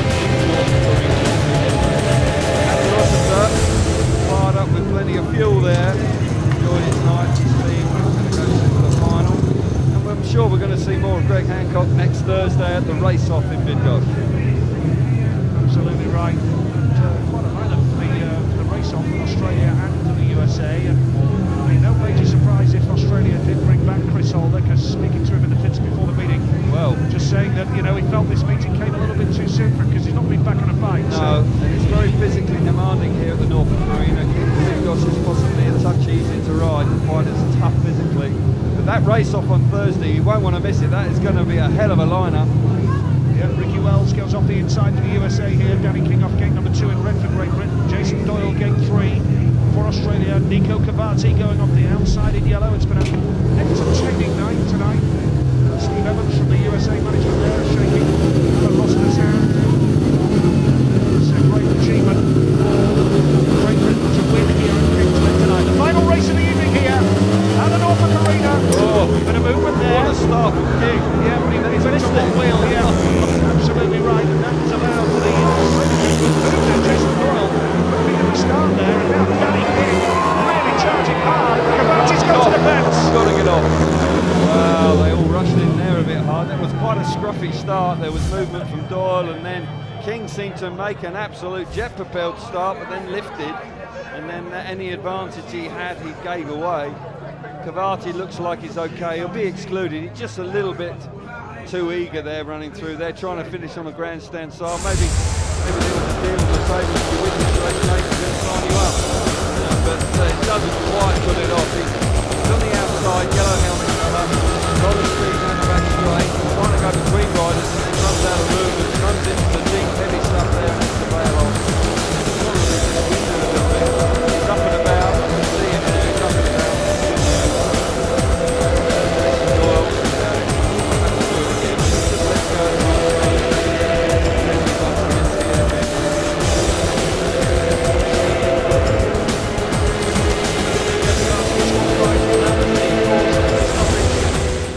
A job for somebody, wouldn't he, Nico Cavati? With a display like this evening, you can see how enthusiastic and committed he is to his racing.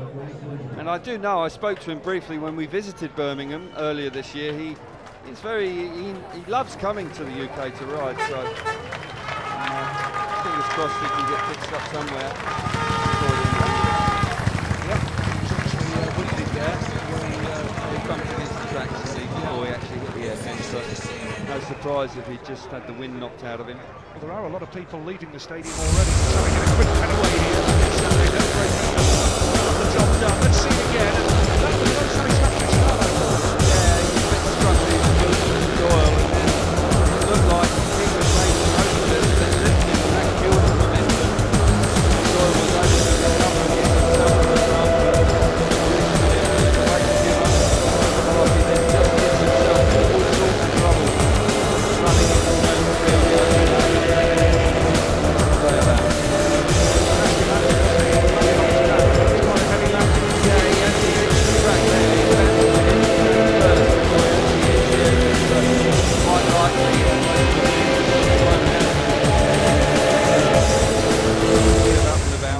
Speedway boys send a bounce quite a lot. Good to see him in action tonight. We wish him well. Hope that he is racing regularly again. To be honest, they did well to get here. They beat the Germans and the Slovenians, and they did nicely. And it's, I'm sure they've enjoyed it. It has been a tough night for them. And one or two of their boys look a little bit out of their depth, but certainly, you know, I'm sure that you know they're a small speedway nation. Of course, the GM engine is made there, and it's a great motorsport history in Italy. But, yeah. sure that when they reflect on it, they're pleased to have been here. Absolutely, and looking forward to the restart then. Only 3 riders only to round it all up for us tonight. Another packed house here at Kings Lynn at the Norfolk Arena. No, it's just to cut across here. What about the Team Great Britain performance this evening? It has been unexpected. I thought they had a squeak. I thought they had a squeak coming in tonight. That's what I said earlier in the day. I thought they had half a chance, and well, they had every chance. Yeah, you know, things have gone against Australia. They're going to need to sort that out before Thursday, because Thursday in Bydgoszcz, it's going to be a real showdown, isn't it? With only one team going through now, with the host nation being seeded through to the final. The race off on Thursday is going to see some big nations going head to head. We've got the meeting in, of course, in Västervik next week on Tuesday, where Sweden, Denmark, Czech Republic and Latvia go head to head. And I'll tell you what, that's a good lineup. I'm looking forward to seeing the Latvians again, Kel. People like Bogdanov, Lebedev, who rode here at Kings Lynn briefly. Potsuks, I tell you what, they've got a good lineup, and they are exciting riders. Say their names properly. I studied hard through the winter nights, and I think I've got it down this year. It'll be a challenge, I'm sure, when we get a bit excited. But it could be it's a great racetrack. We visited it earlier when we went to the Grand Prix. We popped up there and had a sneaky look. Super racetrack, and a nice bowl of this track. Plenty of power required, steep sandy material. So yeah, really looking forward to Tuesday. And as I say, Thursday, the race off, it's going to be a great night with only sudden death, with only one team qualifying. You know, pressure on right from the word go. Sure what the delay is now for this final race of the evening here. So, Jason Doyle coming out here for the final race tonight with Australia. No major surprise, as I say, if they release Woodward on Thursday and bring in Holder. Ward, Doyle, Batchelor and Holder would be one heck of a lineup for the race on Thursday night. Well, they've obviously overlooked Davey Watt as well for this evening, because Watt is coming back from an injury, and may have been a bit of a toss-up between the two riders, but Woodward was in good form, so you can understand him being chosen. But Davey Watt has been chosen on many occasions at this level of speedway. Possibly, if Holder isn't fit, they may go for Davey Watt, but they're sure they've been keeping their fingers crossed. The former world champion, 2012 world champion, Holder, he's had a hard time in the last couple of years with injuries, but he's fit, raring to go for Bydgoszcz. I did speak to him after he broke his wrist in a Danish league meeting, and he said, yeah, this one's hard to take. He's really done a terrific job to get back. Yeah, well, he suffered that. Problems here for Danny King, and there's only a minute left. Looks like his cutout's coming out now. Well, the pit gate is closed. Yeah, he's just realised the cutout's come out. I'm sure he pops it back in and pushes. No, he wants his spare bike, so there is an issue. 45 seconds. 45 seconds to be on a bike, under power and ready to race. 39 seconds. Light coming, so it's coming might just directly nick it in the nick of time. Finish with a race win. Doyle, of course, on day 3, has ridden nicely. A rider that's had all sorts of injuries earlier on in his career, but he's staying out of trouble lately and has been riding really well, doing a good job for the Leicester Lions, isn't he? He's riding really well for them. Laurie Allen and Dave Dempsey, we visited there not long ago, and I've got to say,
second. Ricky Wells with all sorts of confusion there in the final race of the night. Clearly pulled up in the same part of the track that Darcy Ward did and felt he saw a red light in the third and fourth turn, something in the background perhaps there. But Jason Doyle wins the final race of the night. It means that the USA have finished second tonight, a point ahead of Australia.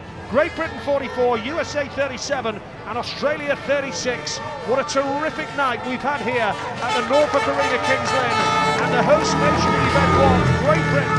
They have a British world champion in Ty Woffington. They've won here in Event 1 of the Speedway World Cup tonight, and it's Great Britain who goes straight through to the World Cup final. Doyle, King, Wells, the finishing order of the last race, and the finishing order tonight. Great Britain, USA, Australia, Italy, Britain in the final, USA and Australia in the race-off.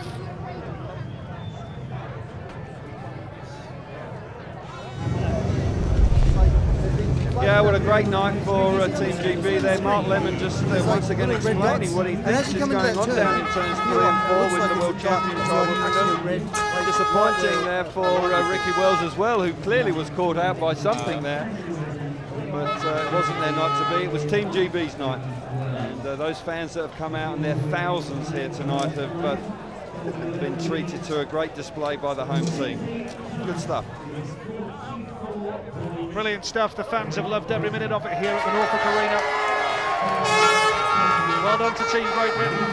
Fair to say Australia without Holder is a big miss, of course. Yeah, and you couldn't have foreseen that Woodward was only going to get 1 point, and Darcy Ward has had an awful night where he started well and then faded badly. He had probably the fuel wasn't turned on in one race, and then he just got 1 point and then shut the throttle off and got excluded. So yeah, you would expect an awful lot from him, from the world, lying third in the World Championship right now. Yeah, it takes up in the final race, you have to wait some time, but Doyle makes no mistake.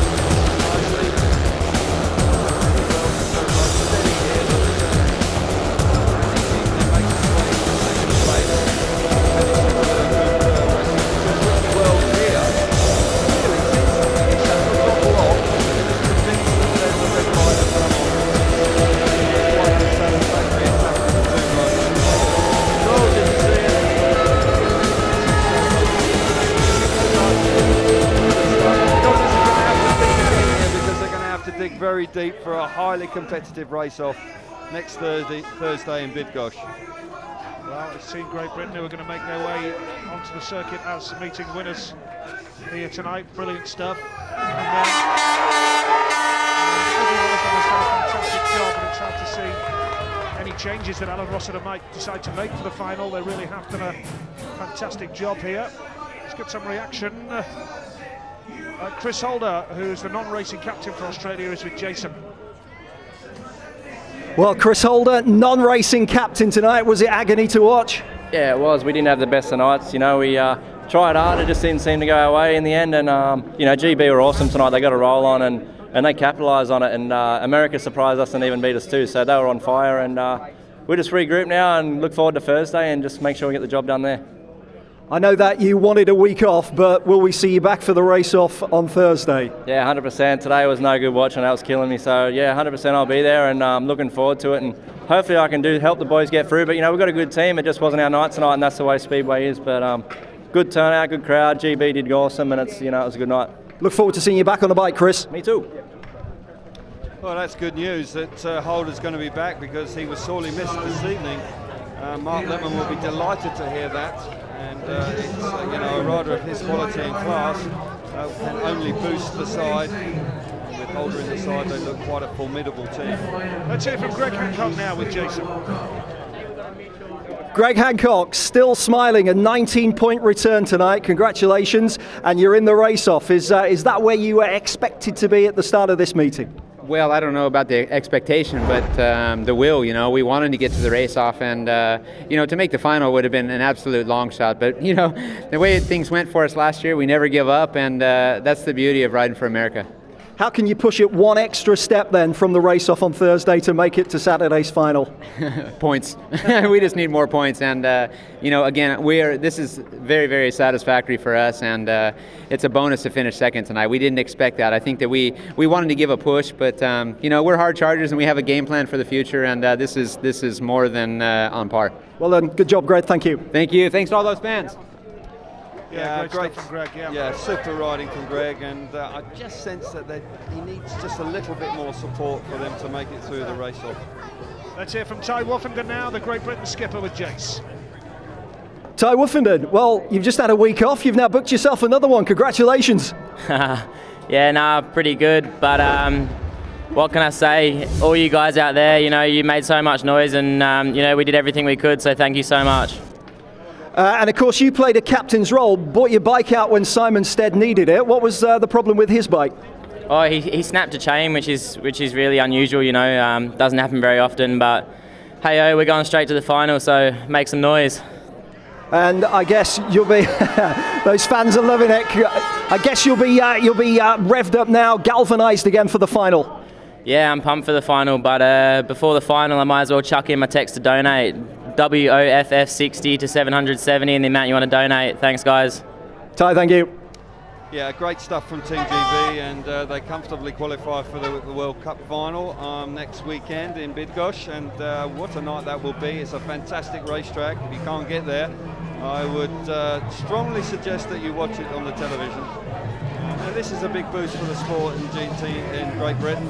We have the reigning world champion who's riding brilliantly in the Grand Prix series and has led his team through to the World Cup final next Saturday. So yeah, happy days all round, and they'll enjoy this moment. They've got a week off to relax. I'm sure they'll be out in Poland. I'm sure they'll be at the race-off watching that meeting. And an opportunity to sort of pick up a few tips, but yeah, it's been a great effort. It certainly has been a great night here at King's Lynn Victory Company. Hope you've enjoyed it. Some good speedway, good effort by Team Great Britain. So confirmation that Chris Holder will return for Australia on Thursday night. Now this is a great moment for Team Great Britain, Calvin. It is, because you know, they've come so close in recent seasons to making the final, and they've had some heartache last year. I'll tell you what, Ty Woffenden looks a little bit precarious out there. I'll tell you what, he just needs to sit down. But yeah, Alan Rossiter and all the four riders this season deserve a warm round of applause, and maybe because this was a hard uphill task tonight. They weren't answered to win here. It was Holder coming out of the meeting, and gives them a better opportunity. But they've taken it by the scruff of the neck early on. Inspired performances early doors by Simon Stead and Danny King, backed up with the world champion Woffenden and Chris Harris. Fully deserved to go through to the World Cup final on Saturday, and this is great stuff. I'm sure Ty Woffenden's doing the best thing standing on top of the vehicle. I'm sure his insurance company will be thinking twice about that. But no, hardly thinking about it now. Maybe that wasn't such a good idea, but no, he's up there leading the team. Never afraid to be in the spotlight, that man. It's great work from all four of them. Well, Great Britain 44, USA 37, Australia 36 and Italy 10. So Great Britain straight through to the World Cup final. USA and Australia do battle in the race-off in Bydgoszcz on Thursday night. That should be a great meeting. Looking forward to it, and with the prospect of Sweden or Denmark being in there as well. And the Latvians possibly, and Czech Republic possibly the outsiders on Tuesday night. We'll see the draw. See Great Britain now go straight through to the final, excuse me, next Saturday, and of course event 2 coming up: Sweden, Czech Republic, Denmark, and Latvia. Fantastic stuff. USA and Australia in the race-off on Thursday. Should be a great night. Kelvin, enjoyed your company. We'll see you Tuesday in Vastavik. And thanks to you all as well. Yeah, great night. Well done, GB.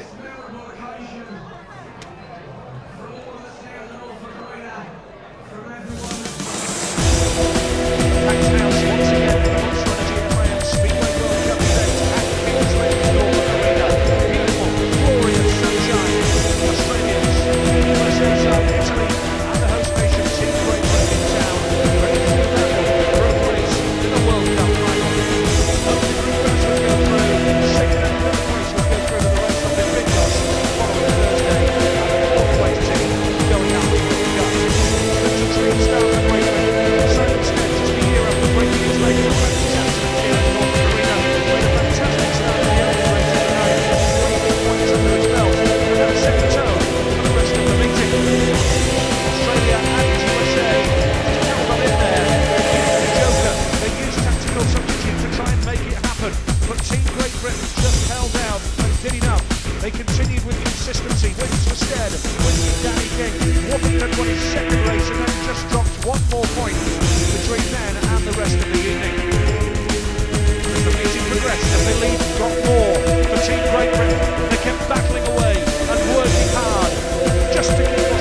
Nigel,